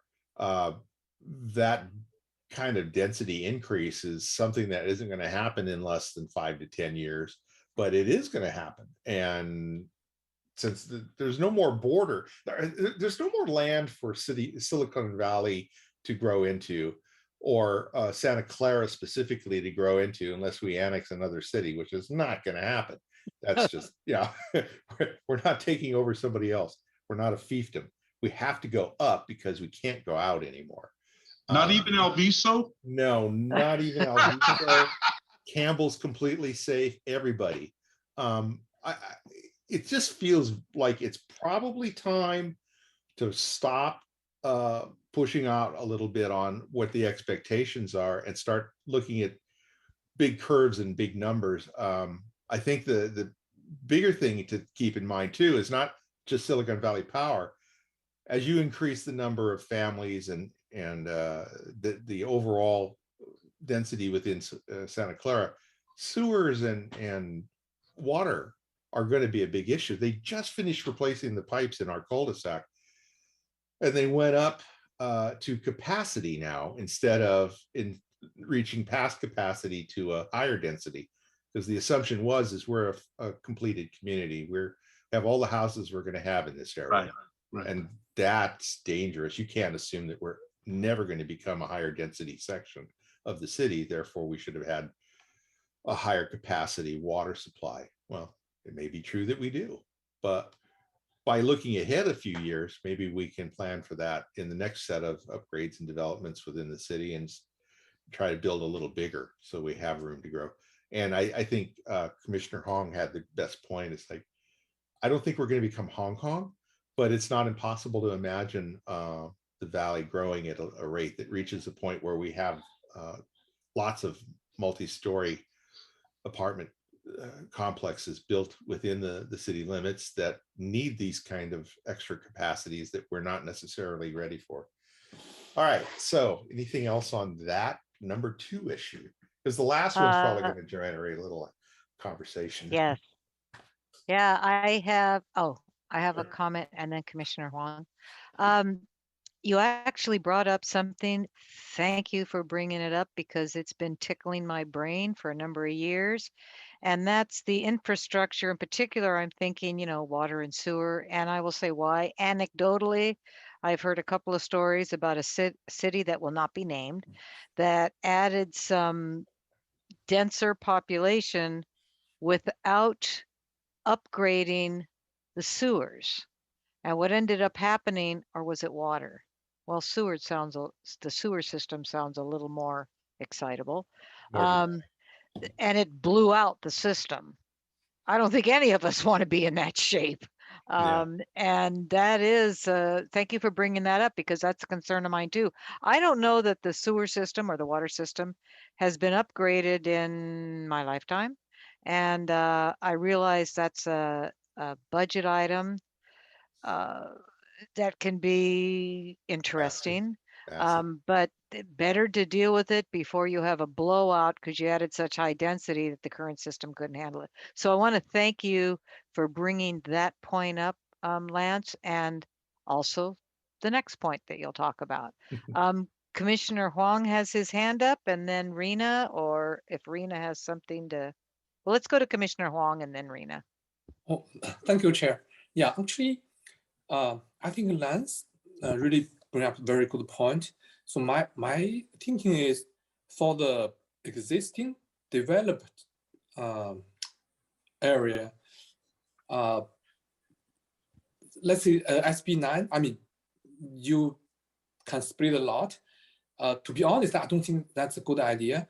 I think probably the better idea is for the developing area. Let's see, the plan. We discussed it before. If we can increase the density over there and keep the developed relatively small changes, maybe that's a better solution. Yeah, that's it. Thank you, Chair. Thank you, Commissioner Huang. Rena? Yeah, I just want all the commissioners to also remember that whenever we bring a project of any size really to you, we have an environmental report that talks about kind of what impact there is to infrastructure and what the needs are for the upgrades. And then that project is responsible for making those upgrades happen. That's a condition of their approvals. When we have a large plan, like the Patrick Henry Drive specific plan, for instance, there's a whole lot of upgrades and new infrastructure that's involved. There's also a fee that we have tacked on to development because we need to be coordinated. For instance, if a project comes in first and they need to rip out the street and put in the right size pipe for the entire plan area, because that just makes sense rather than them just like putting in the pipe for their size project, right? Because you know the entire area needs to be eventually upgraded. We don't want them to be tearing up the street. But instead, we create a fee so that they can get reimbursed for whatever isn't part of their actual need. So if they have like a 200 unit project, but that project that they need to do from an infrastructure standpoint is far more than the 200 units, they get compensated. And so that this can happen over phasing of a large area. So I just wanted folks to be aware that when the Planning Commission is reviewing large projects, there's an environmental analysis. And even if it was an exempt project, we still take it through the city's internal project completeness committee, and each department in those conditions of approval, when you go look at the project and the conditions of approval, you'll see all the things that that project is required to do.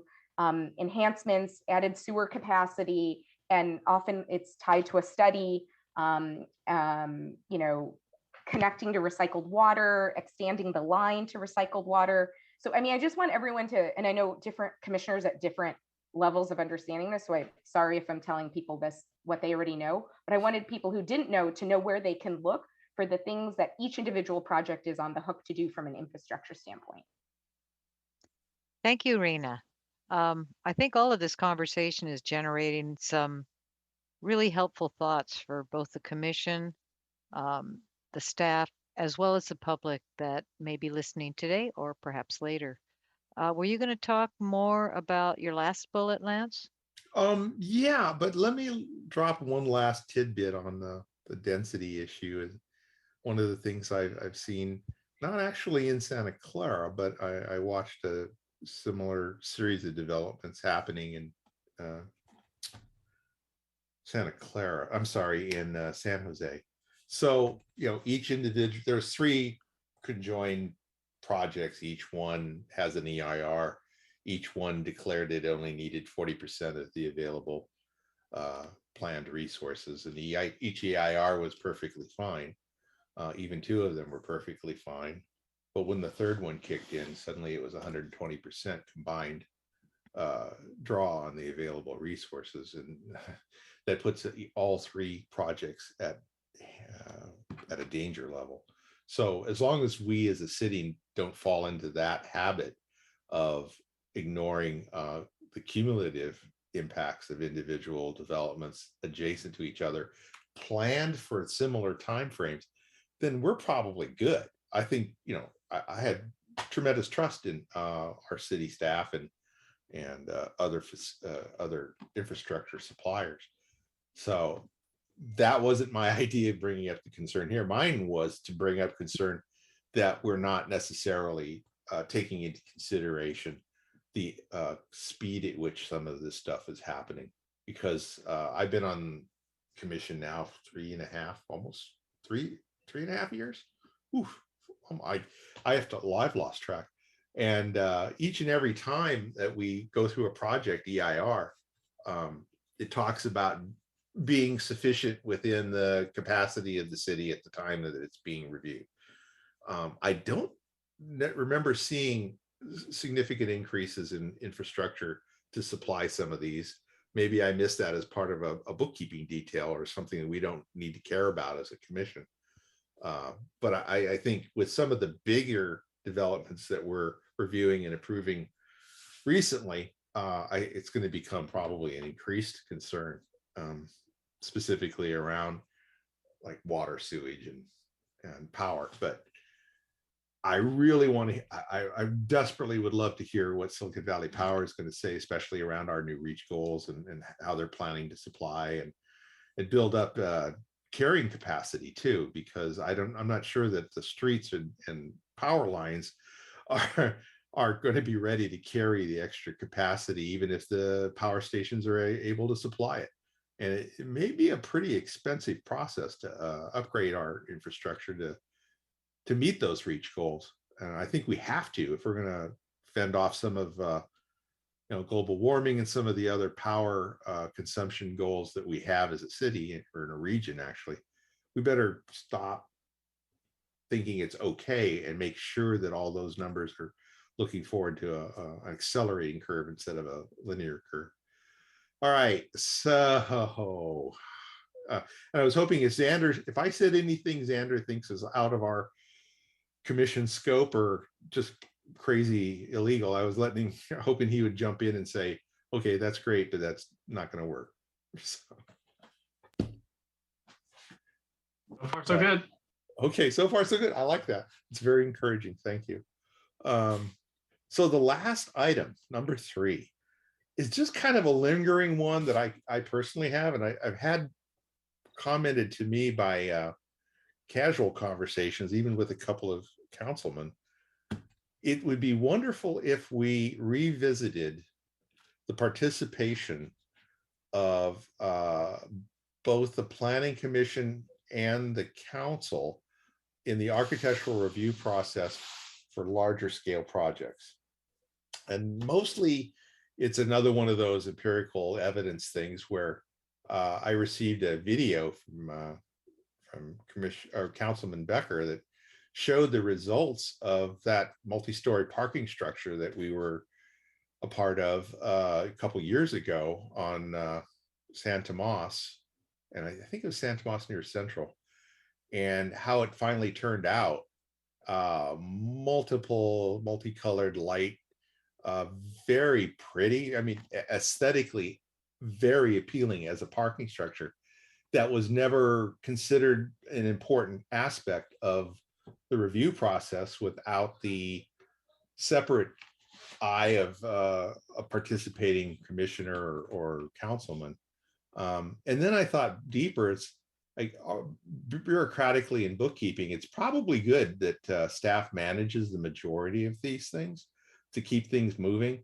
We had some really bad cases with some, I don't want to go into specific details because it involves individuals, but we had some pushback from the community on a couple of developments that wound up eating huge amounts of effort and time, and eventually became a moot point because of some of the new California laws.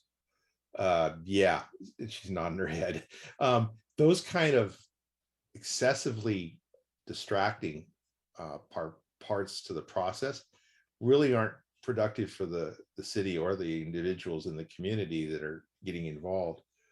But having the opportunity as a commissioner or as a councilman to get a view of what is being designed for I keep using the word aesthetic, for the presentation of the project is a great way for us to fend off us becoming the gray box community. And with the efforts that are with some of the designs I've seen around upcoming data centers, it concerns me that we've lost that opportunity to dissuade them from going to the cheapest architectural solution possible instead of making it something the community can be proud of. So I was hoping that we could recommend, or at least request, that the current council review whether or not it would be helpful for us to have a rotating participant from the commission with the architectural review committee. Obviously, since it's purely voluntary, there's no cost to the committee, or really it's no cost to anybody except having us included in the review notifications and being a full first class member of the committee, or I say committee, I guess it is a review process. Having us a first class member of the review process rather than a 2-minute participant from the audience.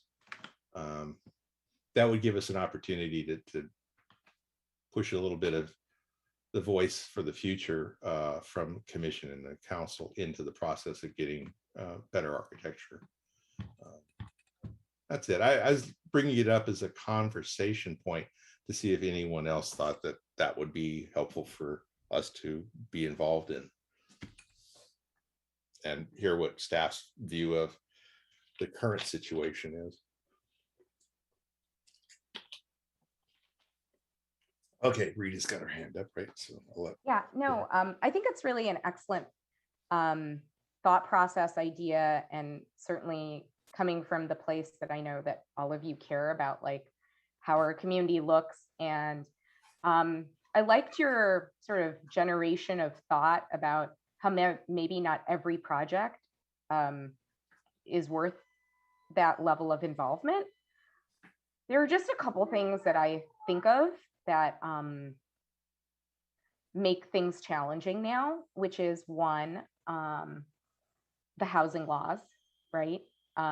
We find it difficult to ask for anything that isn't objective. And so where I actually see the most value right now for what the commission could help us with is the creation of development standards, design standards that can then be applied in a way that's uniform and that could be objective.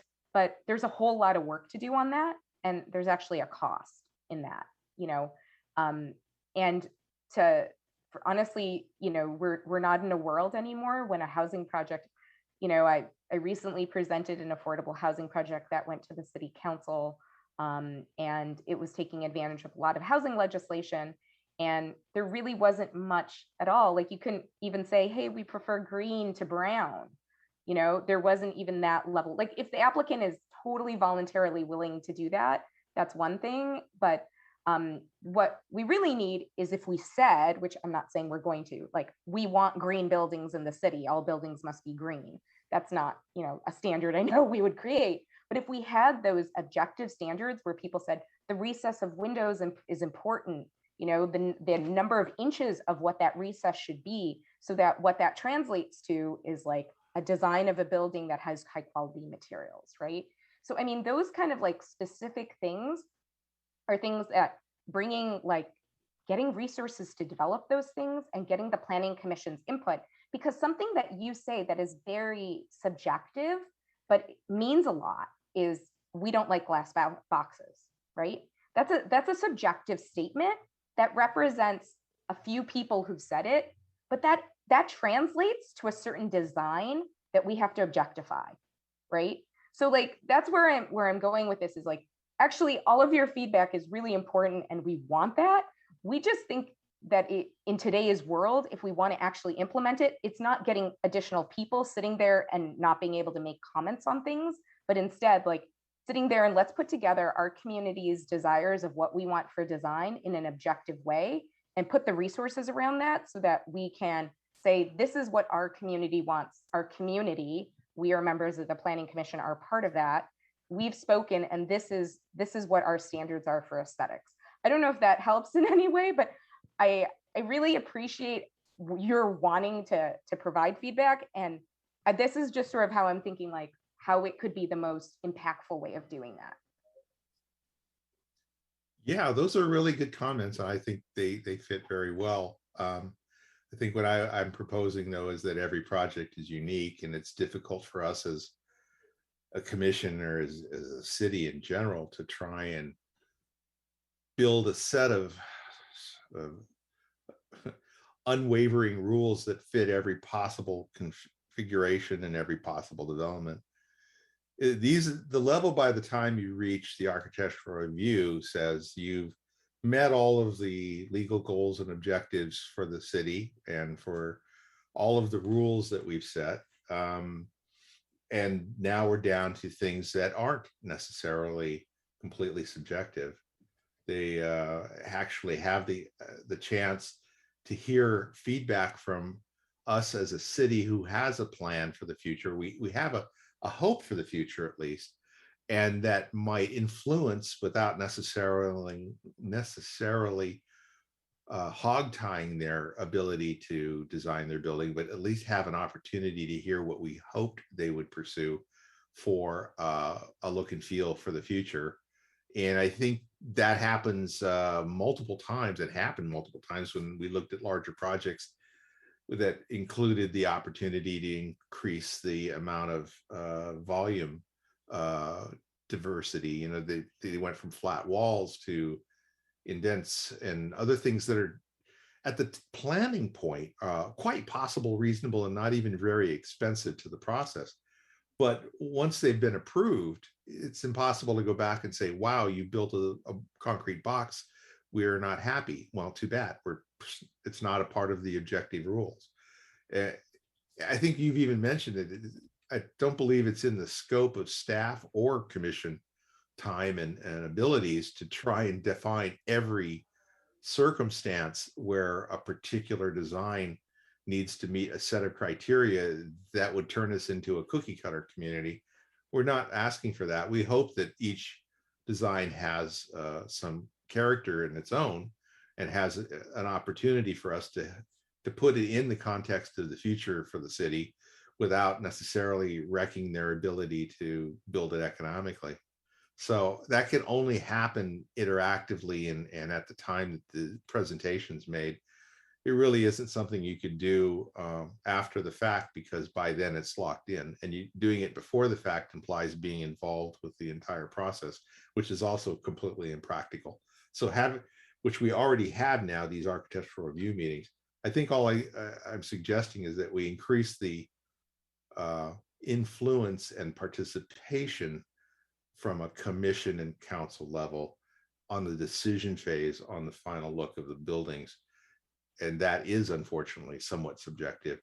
I don't remember. The only other topic I wanted to raise, because an issue that came up was the due process issue of appeals.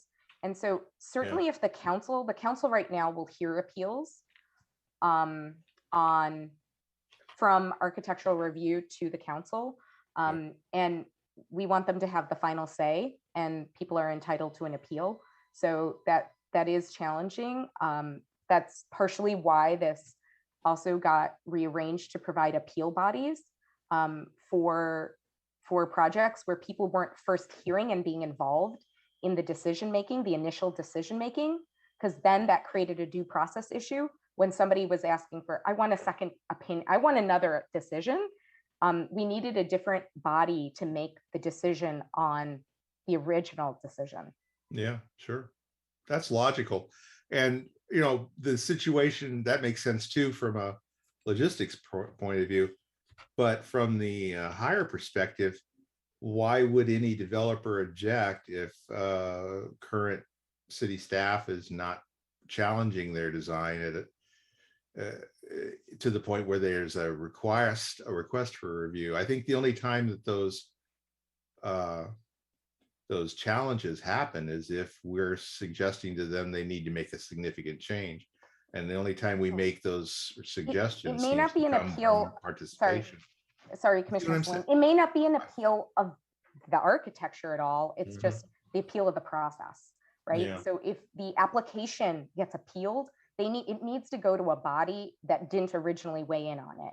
Right. So that's like allowing the planning commission as well as the city council to be those appeal bodies that can hear a case fresh and provide, what did we call that? Gosh, I'm forgetting. A de novo hearing on the appeal item.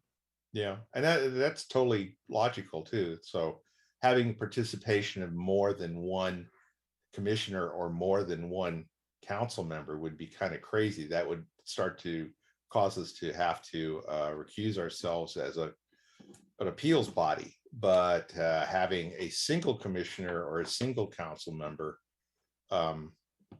be involved and able to recuse would probably not diminish our ability as a council or commission to hear an appeal. So maybe Xander has comments on the appeal process. I know we talked about this at length, but things kind of diminish over time, you know. Or not.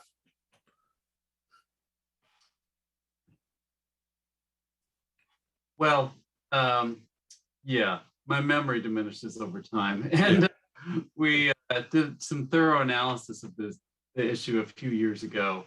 And our recommendation was to stop having the same people from the same body on multiple panels, as Rena has described. Yeah. Whether you could get around that by just having one person who then would automatically recuse themselves, I don't know if that would solve the due process problem or not, potentially.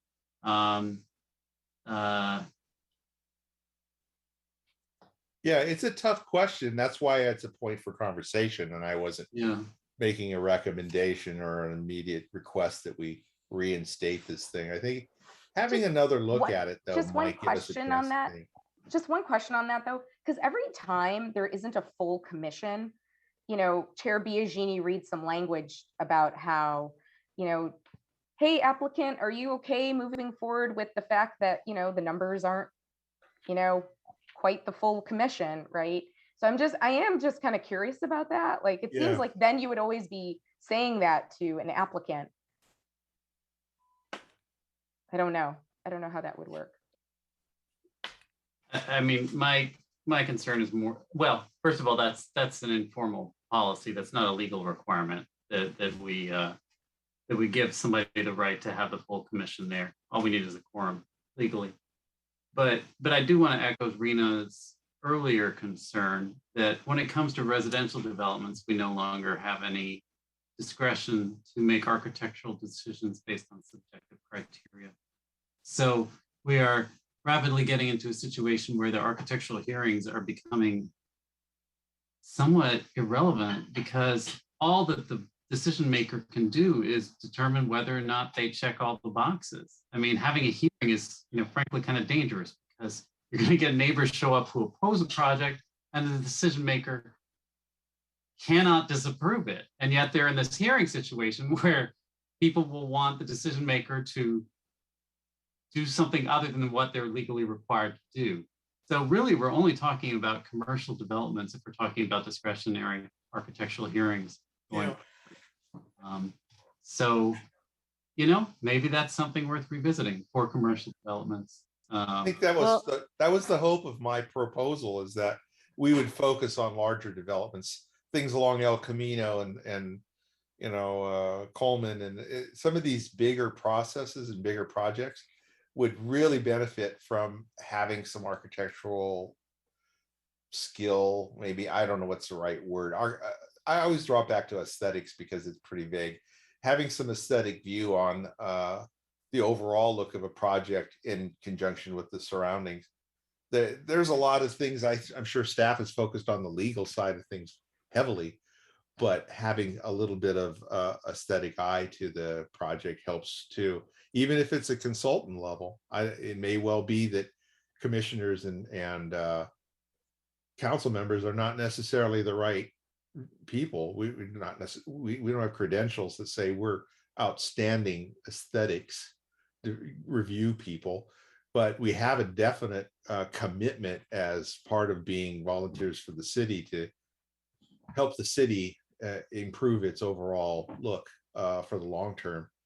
And maybe it's a better approach to say we just need some professional eyes on the aesthetic side of it, because it's unreasonable to ask staff to be to have on staff and someone dedicated to the aesthetics of a project. I think everybody has a hope that it'll look good, but if you're focused 100% right now on the legal side of things, it's hard to split your attention to the looks and overall aesthetics. So Xander, that's why it's a point of conversation. Exactly. Xander, so I mean, I get the legal issues with the ability to appeal to a body that hasn't already heard the issue and weighed in on the issue. I mean, I understand all of that. And I'm wondering if what I'm hearing is correct, that the way to deal with the issue is somehow come up with an objective way of saying no more boxes. um, uh, that sounds to me like the only way now that we can For deal with. residential. I was I'm thinking more commercial. Yeah, if you're talking about commercial, you can still have subjective criteria. Yeah. Okay, so residential, all right. Well, the only comment I'll make then is the upcoming Planning Commission Academy. I mean, Xander, weigh in on this if I'm saying something inappropriate. Might be an opportunity for those commissioners going to have conversations with commissioners from other cities that may have tackled a similar subject and what worked and what didn't. Yeah. I mean, that's kind of what I'm thinking right now. Yeah, maybe it needs to also be limited to participants only from council or from commission and not mixing. Yeah. And that would force Yeah. the appeal process to the other body. Yeah. I hear you. I don't right now see any other hands up. So I'm wondering if this is a good time to go to the public for any comments. Do we have any? No, we don't have any hands raised from the public. Okay. Oh, I'm sorry, we do now. All right. So Patricia Lung, we will go ahead and unmute you so you can speak. Thank you.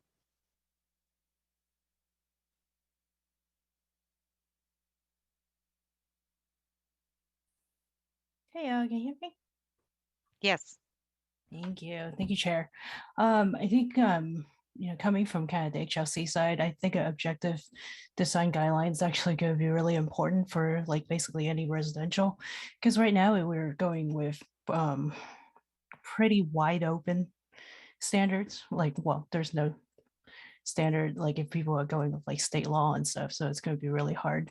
Having the objective standard, not only it frees up staff's time because we can just look up what's allowed, it also allows for like kind of continuity of knowledge as as commissioners pass the baton to new commissioners coming in. So I think like some of the commissioners have served in the HLC have seen this, like where we would have made decisions like early on, like with a set of subjective standards, and then later on in the next couple of years, as we learn more things, we change our position on how we decide on things. And I think having a set of standards that every and other commissions can work with is going to be really important. And I would be a proponent for kind of setting up these standards for pretty much any kind of development that we can all work with. So those are my comments. Thank you. Do we have anyone else from the public? No, we don't have any other hands raised. Would this then be the appropriate time for a motion to close the public hearing on this item? I know it's it's actually not necessary for this type of action. Okay. All right, thank you. Commissioner Cherukuru has her hand up. Thank you, Chair. I just wanted to acknowledge Commissioner Salem's extensive work, research, very thoughtful presentation. So I heard every word, although it was off camera. Thank you, Commissioner Salem. Very insightful, absolutely needed for City Council to hear. I'm just hoping that as part of the minutes that your and of course others attachments, recommendations be added to the minutes packet so that we have at least it routed, and I'm sure Silicon Valley's voice would have captured most of us as a way to convey to City Council even earlier than the March 1st meeting. So I'm fully in supportive of all of the thoughts today as something that City Council should consider. I more support the the Silicon Valley Power joint session, and then but full lean in on all of the planning for future state for city. I do want to acknowledge that water is a huge one, as well as California moves very, very closely to a drought state. with all of the climate. So I would also include, as part of the overarching assimilation of topics to City Council, that we address growth plans in all arenas with sustainability and goal as its strategy. So water, electric, infrastructure, data centers, my favorite. And just wanted to acknowledge all of the commissioners who supported the topic discussion today. Thank you. Thank you, Commissioner Cherukuru. Commissioner Saleem. Commissioner Cherukuru used a word that I completely omitted from everything I proposed, and that's sustainability. Oh my gosh, that is the root of everything I was trying to bring up. Is we may have capacity and we may even have plans for growth, but I don't think our sustainability into the next 5 to 10 years is being fully addressed. So I really hope that we do see some of these joint sessions, study session, not really a study session. We don't want to hear one way. We want to be able to talk back and have a conversation. So perhaps an interactive session with Silicon Valley Power and the water supply and the sewage supply, all these wonderful pieces and parts that we have some control over or some responsibility for. I wouldn't say control, responsibility to maintain in our decisions. Awesome. Thank you. Thank you, Commissioner Saleem. I think we've had a really good, robust discussion on this topic. And I will echo Commissioner Cherukuru. I was thinking of it right when you said it, that minutes are reflective. Sorry, Elizabeth, I know this gives you a lot more work, but are reflective of the comments so that the council definitely gets an understanding of where we were coming from. Should we then move to topic number 3, ad hoc committee discussion? Wait, Commissioner Saleem, you have your hand up. Did you have another comment? Oh no, I see you making a motion like hand is coming down. Coming down. Chair Biagini, I just wanted you to know that topic was put on the agenda. If it sounded like there was a need for an ad hoc committee, that we would have agendized it. I don't know if I heard that need, but I want you to know we put it on the agenda really for that intended purpose. It was something that was brought up. So let's go to that now. The ad hoc committee discussion, ideas for topics that committees would cover, responses to process questions about creating and running committees, and discussion of when the use of a committee would be appropriate. I wonder if this might be another opportunity for Xander or Rena to talk about, I guess, legalities, for lack of a better word, when the use of a committee would be appropriate, if there's thoughts in that regard, or when they wouldn't be appropriate. Well, I can vamp a little on that. So as you remember from your Brown Act training, there are 2 kinds of committees: standing committees and ad hoc committees. Standing committees are created by formal action of the commission. Well, both kinds of committees are created by formal action of the commission. Standing committees have a continuing subject matter jurisdiction over an extended period. Doesn't matter, excuse me, doesn't matter how many people are on the standing committee. You could create a standing committee of 2 people and it would still be a Brown Act body if it had continuing subject matter jurisdiction, or if it had a regular meeting schedule. So if you were to say, okay, Commissioners X and Y, we'd like you to go discuss parking issues amongst yourselves every Tuesday for the next 3 weeks at 7 p.m. You've created a specific meeting schedule that becomes a standing committee. If, however, you say, all right, Commissioners X and Y, go talk about parking issues, come back at our next meeting after you've discussed them and report back to us. That would be an ad hoc committee. It doesn't have an ongoing jurisdiction. It doesn't have a fixed meeting schedule. For an ad hoc committee, it has to be less than a majority of the members of the body. So the maximum number of people you could have on an ad hoc committee is 3. For standing committee, it can be any number, but a standing committee has to be noticed, and we have to go through all the Brown Act procedure, and you have to allow members of the public to attend. If the idea is to allow a few members of the commission to go off and caucus and brainstorm and come up with some ideas to bring back to the commission, it sometimes might be that process might be facilitated by having a non-public meeting.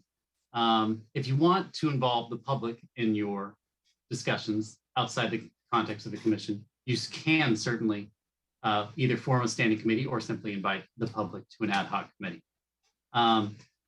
You can form one at any time for something that's on the agenda. So if, parking issues are already on the agenda, you can say, you know what, we need to go talk about this more. Let's form an ad hoc committee. You can't just form one out of nowhere. So if there was nothing about parking on the agenda, you couldn't just say, today I want to form a parking committee. But it's an avenue to take an issue that you're discussing at a meeting that has been agendized and send it off for discussion so that it can come back after there's been some further thought and development of the issues. All it takes is a motion, I move that we form an ad hoc committee to discuss this issue and to report back at the next meeting or something of that sort. Commissioners, process. I'm sorry. Commissioner Salame, and then I have a comment. Commissioner Salame. Okay, so I understand Xander's recommendations, and they're really good. That helps a lot. But I know Rena might back me up on this. I listened to the council meeting. Our city manager made it quite clear that we are running at the thin edge of stability as a city, and throwing more committees and more support at the problem would be concerning at a level all the way up to the council. So correct me if I'm wrong, Xander, but an ad hoc committee doesn't necessarily need to be supported by staff. I think a standing committee, given all the requirements, Brown Act, public participation, that would certainly need staff. But if 3 people want to get together for coffee to talk about parking standards for motorcycles, and you guys decided at the meeting, we don't really have we haven't really talked about that. We can't really talk about in this meeting. Can you guys, who wants to have an ad hoc committee to talk about motorcycle parking, and 3 of you go and talk about it? I don't think you necessarily need to involve staff. I don't know, Xander, do you have a different thought on that? From staff's perspective, ad hoc committees are the best because we get involved. You go off and talk amongst yourselves. There's no noticing, there's no minutes. Yeah, you just have to worry. You need to be conscientious of the Brown Act and serial meetings and all of that. Like once anyone starts talking, but that just happens anyway. If any of you talk to each other, you have to be cognizant of that. Yeah, and I think from what you just said, my mind immediately goes, I want to hear what the public has to say about a couple of these topics. I think they care if we're involved in the Architectural Review Committee particularly, but they're going to be concerned about how we're going to keep infrastructure going. So that immediately pulls in the need for IT and for posting, and you start to draw in more staff support in IT. It feels like it's a danger zone as a commissioner to suggest having enough staff and support to be able to reach out to the public and have their input. But if we don't reach out to the public and have their input, I don't know if we're providing a full voice for them in the results of the committee meeting. So it's a catch-22. You want to have the best results, but you also want to, I don't know, I'm stating the obvious. We need to have some public input, but we want to minimize the amount of impact on the staff involvement.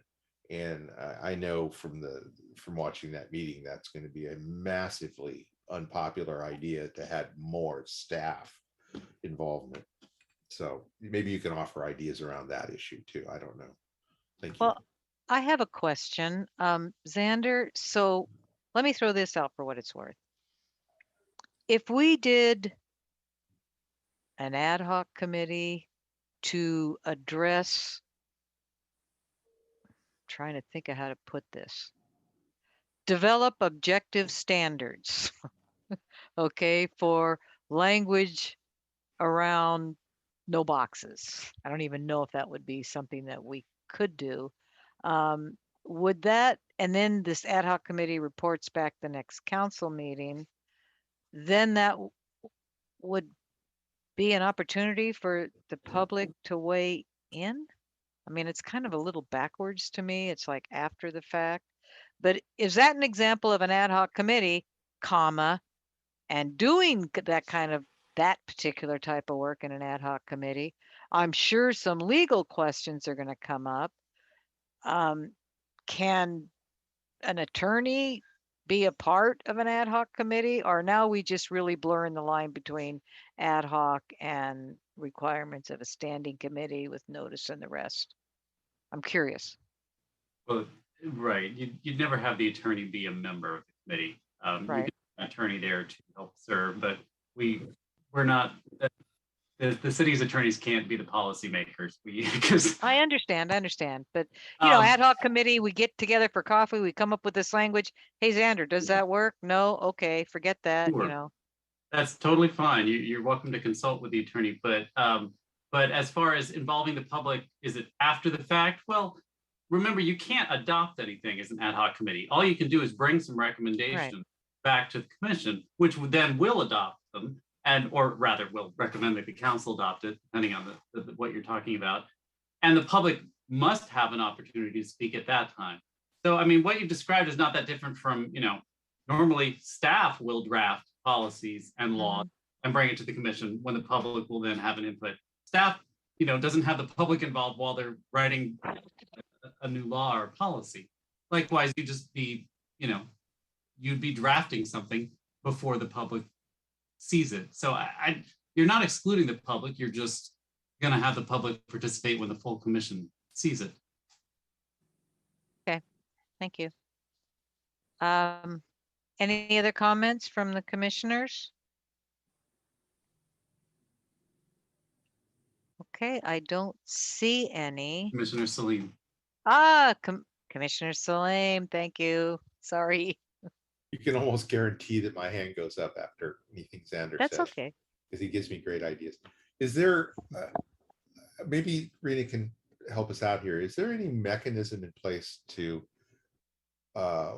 build a piece of a committee into the support that we have now for the commission, in the sense of setting aside 60 or 90 minutes before the stated meeting of the commission for a committee to meet, but still utilize the same people and resources that we would as a commission? You understand, minimize the impact to additional resources by extending a little bit of what we already have. I don't think so. The reason why is, like, our staff, other than me, right now, and Leslie's on the line too, right? But and not her either, right? But our planners, the support admin team, they have to get paid hourly, they have to get overtime, they have to get, all that stuff. So it's not even, honestly, at this point, it's not even about money. It's about, there are only so many hours that we can have people work, and we have to be judicious about what they're doing. So I would say that it would certainly have like workload impact implications, even if you wanted to be as like considerate about it as possible and like tag on to a meeting. I think the ad hoc committee idea, like, go for it, but the use of staff is just going to be really hard. Yeah, I understand. My brain was working on the, stadium commission versus council interlock that they use and how that meeting tends to expand out. But okay. Yeah, so if anybody has creative ideas, staff, Xander, anybody, on how to efficiently include public feedback for some of these topics, then we can probably move to making suggestions of which topics we wanted to cover with input, but not if it's going to just draw down the ability of the city to do big businesses, big tasks. I think it would be selfish of us to suggest that the things that we're talking about right now here are more important than other tasks that are already strained. So that's just my opinion. I hate to say it, but I don't think that we can do it alone, but I also don't think that we can expect to draw on city staff. So. And just remember, noticing and public participation is not required for ad hoc committees meetings, but it's also not prohibited. So, I mean, maybe you meet 3 times and one of those 3 times you include the public, so that's only one third the impact staff. Don't kill me, Rena. But, that's maybe. See, that's a great idea. So. And I would just tell you, every time we put a notice out, it takes time. So I'm just gonna say, we are definitely down more people than we've ever been down before. I'll just be very clear, the number of vacancies we have, and we're trying to fill them. We're sometimes successful with that, but we're trying. But I want to have full disclosure on the specific moment we're in. And we're down 3 attorneys in my office, so yes. I know. And Rena, we don't want you to burn your dinner anymore, okay? So any other comments on this subject? Okay, seeing none, should we go to the public on that particular item as well? Is there anybody from the public who wants to weigh in on that item? We do not have any hands raised. Okay, then I'm back to the commission. If we don't, Sandra, did I catch that right? We don't need to make a motion to move to the next? No? Okay, well, move on. All right. Reports of commission, board, liaison, and committee. Announcements or other items? Anyone? Rena's hands up. Yeah. I wanted to announce a couple of things. One, I'm really excited that Leslie Xavier, she's joined this meeting. She's gotten promoted to planning manager. And Leslie's been with Santa Clara just a little less than 4 years, but even though she has a baby face, I think, she actually has a couple decades of experience in all different worlds of planning, long range planning, current planning, permit center operations, so apologize for all the background noise. Hold on one second. Is she going to yell, "Be quiet" to everybody? That is exactly what I did. I've been doing it to my dogs this entire meeting. I apologize. Okay. Yeah, sorry. So well, so I wanted to introduce Leslie, and Leslie as the planning manager I'm gonna work with her on transitioning, because I've been obviously a very important role, and she's going to be playing a very important role for the commission. So I'm going to still be part of the mix, but you're going to be seeing her on screen more, and then I'm going to slowly kind of pull away, and she's going to give me updates more, and then you'll still see me, just like when I'll actually probably be more involved than Andrew, but when big things come up, we're certainly going to be at the table too. But don't worry, it's not going to happen overnight or anything.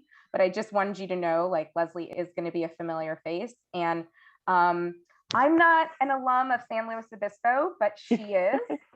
She's and I feel like I should be on a commercial for that program or something. They have a very good city planning program, and I know she's really proud of being an alum there. Leslie, I don't know if there's anything else you feel like sharing with the commission, just in general. I'm excited to be in front of you guys some more. I've been in front of you a couple times with El Camino, a couple other things, but yeah. And so I should say, for Santa Clara, the things she's been most involved with is El Camino, the downtown precise plan. She actually oversees, as the supervisor and lead, all of the code enforcement activity in the city. So she's going to have a lot more kind of in-depth knowledge of how to integrate planning with code enforcement more. Okay, we have 2 hands up. Commissioner Salem, followed by Commissioner Bhatnagar. I didn't intentionally have my hand up, but that's good though. Welcome from San Luis Obispo. My family lived there most of their adult lives, and I graduated Poly, so awesome. It's great to see another alum show up. Thank you. All right, Commissioner Bhatnagar. Thank you, Chair. A quick question to staff. Is Leslie taking on Gloria's position, or that is still open? That is still open. So Gloria, Leslie is taking on the planning manager role. I've been promoted to assistant director of community development. And so Leslie, the planning manager, really is the person who's going to oversee all the activity of city planning, right? That's the current development proposals. That's our phone calls and how we support people who come to our permit center. That's all of the long range plans, all the specific plans we do, the housing element, all of that stuff is under the planning manager. And obviously there's a whole team of people, over 20 full-time employees when we're fully staffed, caveat, that she is like keeping tabs, directing, supporting the work of all of them. But Gloria's position was a development review officer. So that's specifically around current planning and overseeing current planning. And that is a vacancy that we are trying to get filled. And we'll also have Leslie is getting promoted up as a principal planner. And so we have a principal planner vacancy. These are good. Leslie is moving in the organization, so it's not a lost body, but we are going to hopefully be able to fill that, the body of work that she's going to have to transfer to others. Well, congratulations, Leslie, on your new position and your ability to maintain a baby face. We can talk about that offline. Thank you. Thank you. Let's not forget to congratulate Zoom Rena. filter. Yeah. Yes, definitely congratulations to Rena as well. Oh yeah. Yeah. Congratulations, Thank Rena you. and Leslie. Absolutely. Thank you. Look forward to working with you both more in your new roles. Yeah. And I'm not going to be a stranger, don't worry. She still wants to work with us. Oh my You God. can run, but you can't hide, Rena. I know. I actually love that. I love that about Santa Clara. Before coming to Santa Clara, I worked for a much larger city, our neighbor San Jose, right? And what I've always loved about my experience being here is that we're a city of a lot of complexity, but we are also a city where you get to know people very quickly. Like it still has that kind of, and I don't mean it in a provincial way. I mean it in like, you really do run into people. Like if you're walking around and you get to know people and they've been players for a really long time. And I really like that. So I like that about Santa Clara and I like that about the Planning Commission too. It's a small town. Yeah. Okay, thank you. But I do have one other announcement. And some of you have known him for a while.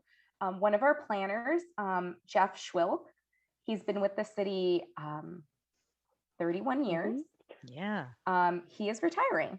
Oh no. So we will be celebrating him and of course missing him. And we talk about how he's just like invaluable with his expertise, especially institutional knowledge. But I just know some of you, he's presented to the Planning Commission on a lot of things, projects he's been involved with, the related Santa Clara project, phase 1, a lot of work with the stadium, a lot of work with Great America, and just numerous projects. Whenever we have project review, he's always like, oh, when I worked on that project, down the street or whatever. So I just wanted you all to be aware that he by the time we have our next Planning Commission meeting, I believe he will have retired from the city.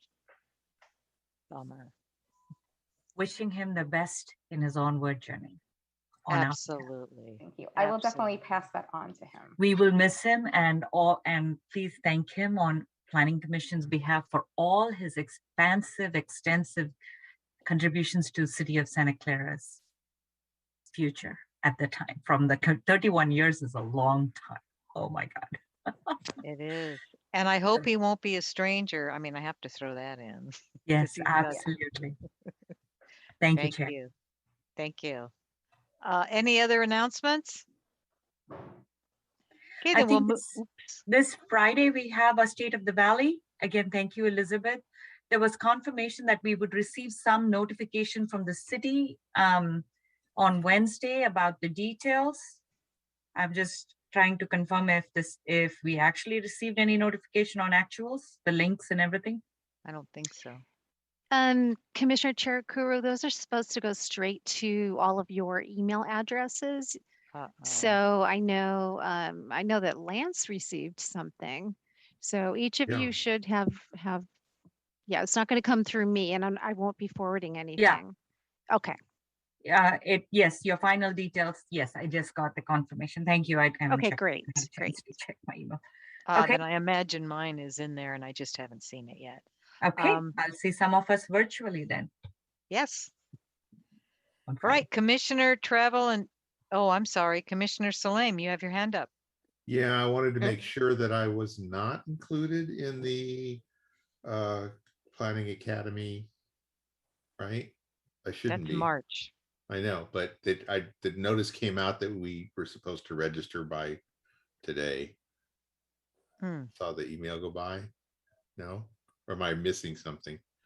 I could be missing something. I could be missing. We could all be missing something. Excuse me, Lance, what email are you talking about? Who did that come from? No, I don't So have it. not from me. You're talking about the one from League of California Yes. Cities. I sent an email to to the entire commission saying who was registered. And I'm sorry, I don't have it right now, but check your emails. And part of the purpose I sent it was just to confirm. I think it was 3 or 4 of you that were registered. Okay, definitely not me this year, but I did get the confirmation for the State of the Valley on Friday. So that's good. Thank you. Okay. We'll move on to Commissioner Travel and Training reports or request to attend trainings. Elizabeth, anything? Or any of my commissioners? Our commissioners are not my commissioners. Okay, well then let's go to Director of Community Development reports, Planning Commission budget updates. Elizabeth?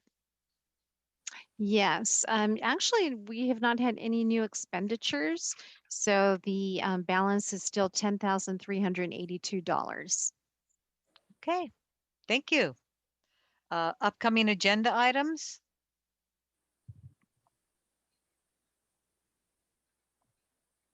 I just wanted to say for the budget update, and this is also for Leslie's benefit, because it does take us time to arrange like paid people to come and talk to us. You know, we had consultants in 2021 that talked about parking and some other topics, but I wanted, you know, Leslie to also be aware that there is lead time for us to get people under contract. It's like kind of, unfortunately, like multiple steps, right, to do that. So I would say if we are now in February, really, if there are ideas that you have for specific speakers, or if there are conferences you want to attend that should be used by the fiscal year, like I think it would be really important the next meeting to identify those possible expenditures, because I know people know, I mean, money left on the table will be good, but I know people don't like that too. So I just want to, I feel like it's a critical time for some decisions to be made about how to spend the remaining $10,000. Thank you, Rena. Okay, should we move to City Council actions? Yeah, and oh, Commissioner Salim has his hand up. Oh, sorry. he does. I'm so sorry again, Lance. You're on mute. I feel like I'm raising my hand like a yo-yo, but there's points at every topic. People should remember this remaining budget is already a budget that we had reduced. So it's altruistic to not spend it, but keep in mind that it was reduced already. So if we do think that there's something important, it should be okay to go ahead and spend some. You know, and I would just say that the planning conference, like the APA conference, is happening in the fall. Hopefully they could arrange, you know, I'll put my hand up for that. Yeah. So, but Yeah. the logistical thing is we have to make the payment, right? Before the end of the fiscal year. So let's make sure, I mean, Elizabeth, I don't know if you can check before the next meeting to see if the American Planning Association of California has their conference. I know they've identified the conference as being in Anaheim, but I just don't know if the registration information is up. And if it's not up, I don't know if you can email a contact there to see like, when are you going to put it up? Because ideally, you know, that's a big expense, like a conference, right? And that would be ideal to be able to, even though it happens in the fall, to be able to sign people up for the expense occurring, you know, in the fall. Sure, I can take a look at that. And the fiscal year ends when again? June 30th. Thank you. So do we want to move to city council actions? Sure. Since the last planning commission meeting, the city council's priority setting session happened. It was an entire day. I don't think I'm going to be able to synopsize it particularly well. And I don't actually think, I mean, Commissioner Salim, you might be listening with your own ears, but I think some of the more like meaty topics around land use, for instance, might be actually happening on March 1st, where they consider certain things. But I actually didn't necessarily hear as much about land use for this past meeting. Yeah, it was a 7.5 hour meeting. And even on video, it was super challenging to survive for that length of time. I don't know how they did it. The only things I heard that were something you may wanted to pass along was our city manager's slide info about the running at a deficit of resources and people and lacking our city attorney and things like that. I don't know if it's not really an action. It was more of an acknowledgement of our status as a fiscal body.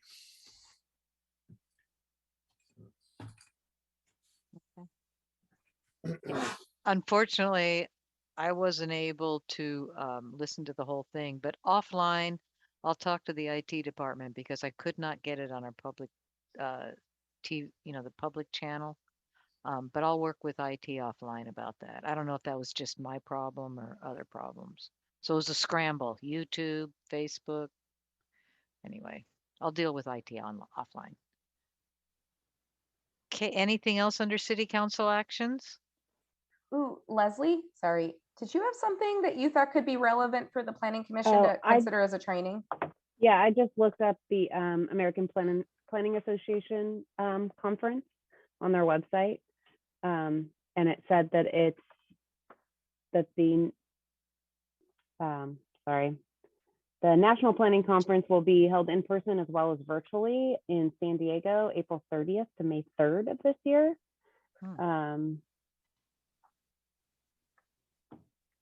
And I'm still looking for the northern one. There's usually a northern chapter conference as well as the national conference. It's always California conference. Yeah, California. And they rotate between north and south. And I think it's in the Southern California. But that's, I have to say, national conference, just a slight plug, right? In California, of course we're biased here, right? But we're really paving a lot of ways for the field of planning. So I always advocate for the California conference over national, but I have to say, the fact that the national conference is actually in California this year is a rare thing. I feel like maybe a decade ago, it was in San Francisco or something like that. Yeah. So thanks for pointing that out, Leslie. I mean, the fact that it's in San Diego is, and of course you can also attend virtually as well. So. Right. And there's two opportunities. It's in person, April 30th to May 3rd, and then the virtual is May 18th to May 20th. So. Couple of options. I'll look at that more closely. What's the cost associated for the online version? Is that information there, Leslie? I would think it is. I don't see it yet. All right. Well, we have time before the next meeting if anybody's interested. So but maybe, Leslie, when you find the California and the national, you could put in an email for Elizabeth to send. Sure. So that, and then we could just highlight the costs of virtual in-person attendance at both, so that the commissioners can start thinking about it, because $10,000 may not go that far if everybody goes somewhere, but not everybody necessarily wants to go somewhere either. So. Thank you. Anything else? Commissioner Harrow. I know this is going backwards a little bit, but I'd like to know when the budget is allocated to the Planning Commission annually. What month does that happen? Just curious. Yeah, I think that's generally, when I say generally, I think it's like in the April-May timeframe. Okay. Where a budget gets brought forward and is adopted by the council. The operating budget doesn't necessarily happen every year. There are like tweaks that are made. But I think April, I think if you ask this question, we should be able to have an answer for you for the next meeting. Like if there are any proposed, I think the more also practical question could be, are there, what is going to be the budget? Are there any changes beyond what happened this past year? So we can look into that. I was curious how much longer this 10 grand has to last. Oh, it expires June. And then the question of reallocation is really the question about the budget. So we have to make sure that it's, budgeted for next year as well and the same amount or higher or lower. Understood. Thank you. Thank you. Oh, okay, your hand's still up, but I think you just finished. So then it sounds like this is that point in time where I entertain a motion to adjourn the meeting to the Wednesday, March 9th, 2022. Do I have a motion? Motion to adjourn. Second. Okay. Are there any objections? Hearing none, I think we're good. Thank you, Chair. Nice to see you all. You're welcome. See you soon for those that are going to the Friday online conference. I'll see you there. All right. Good night. Thank you, everyone. Good night. Thank you.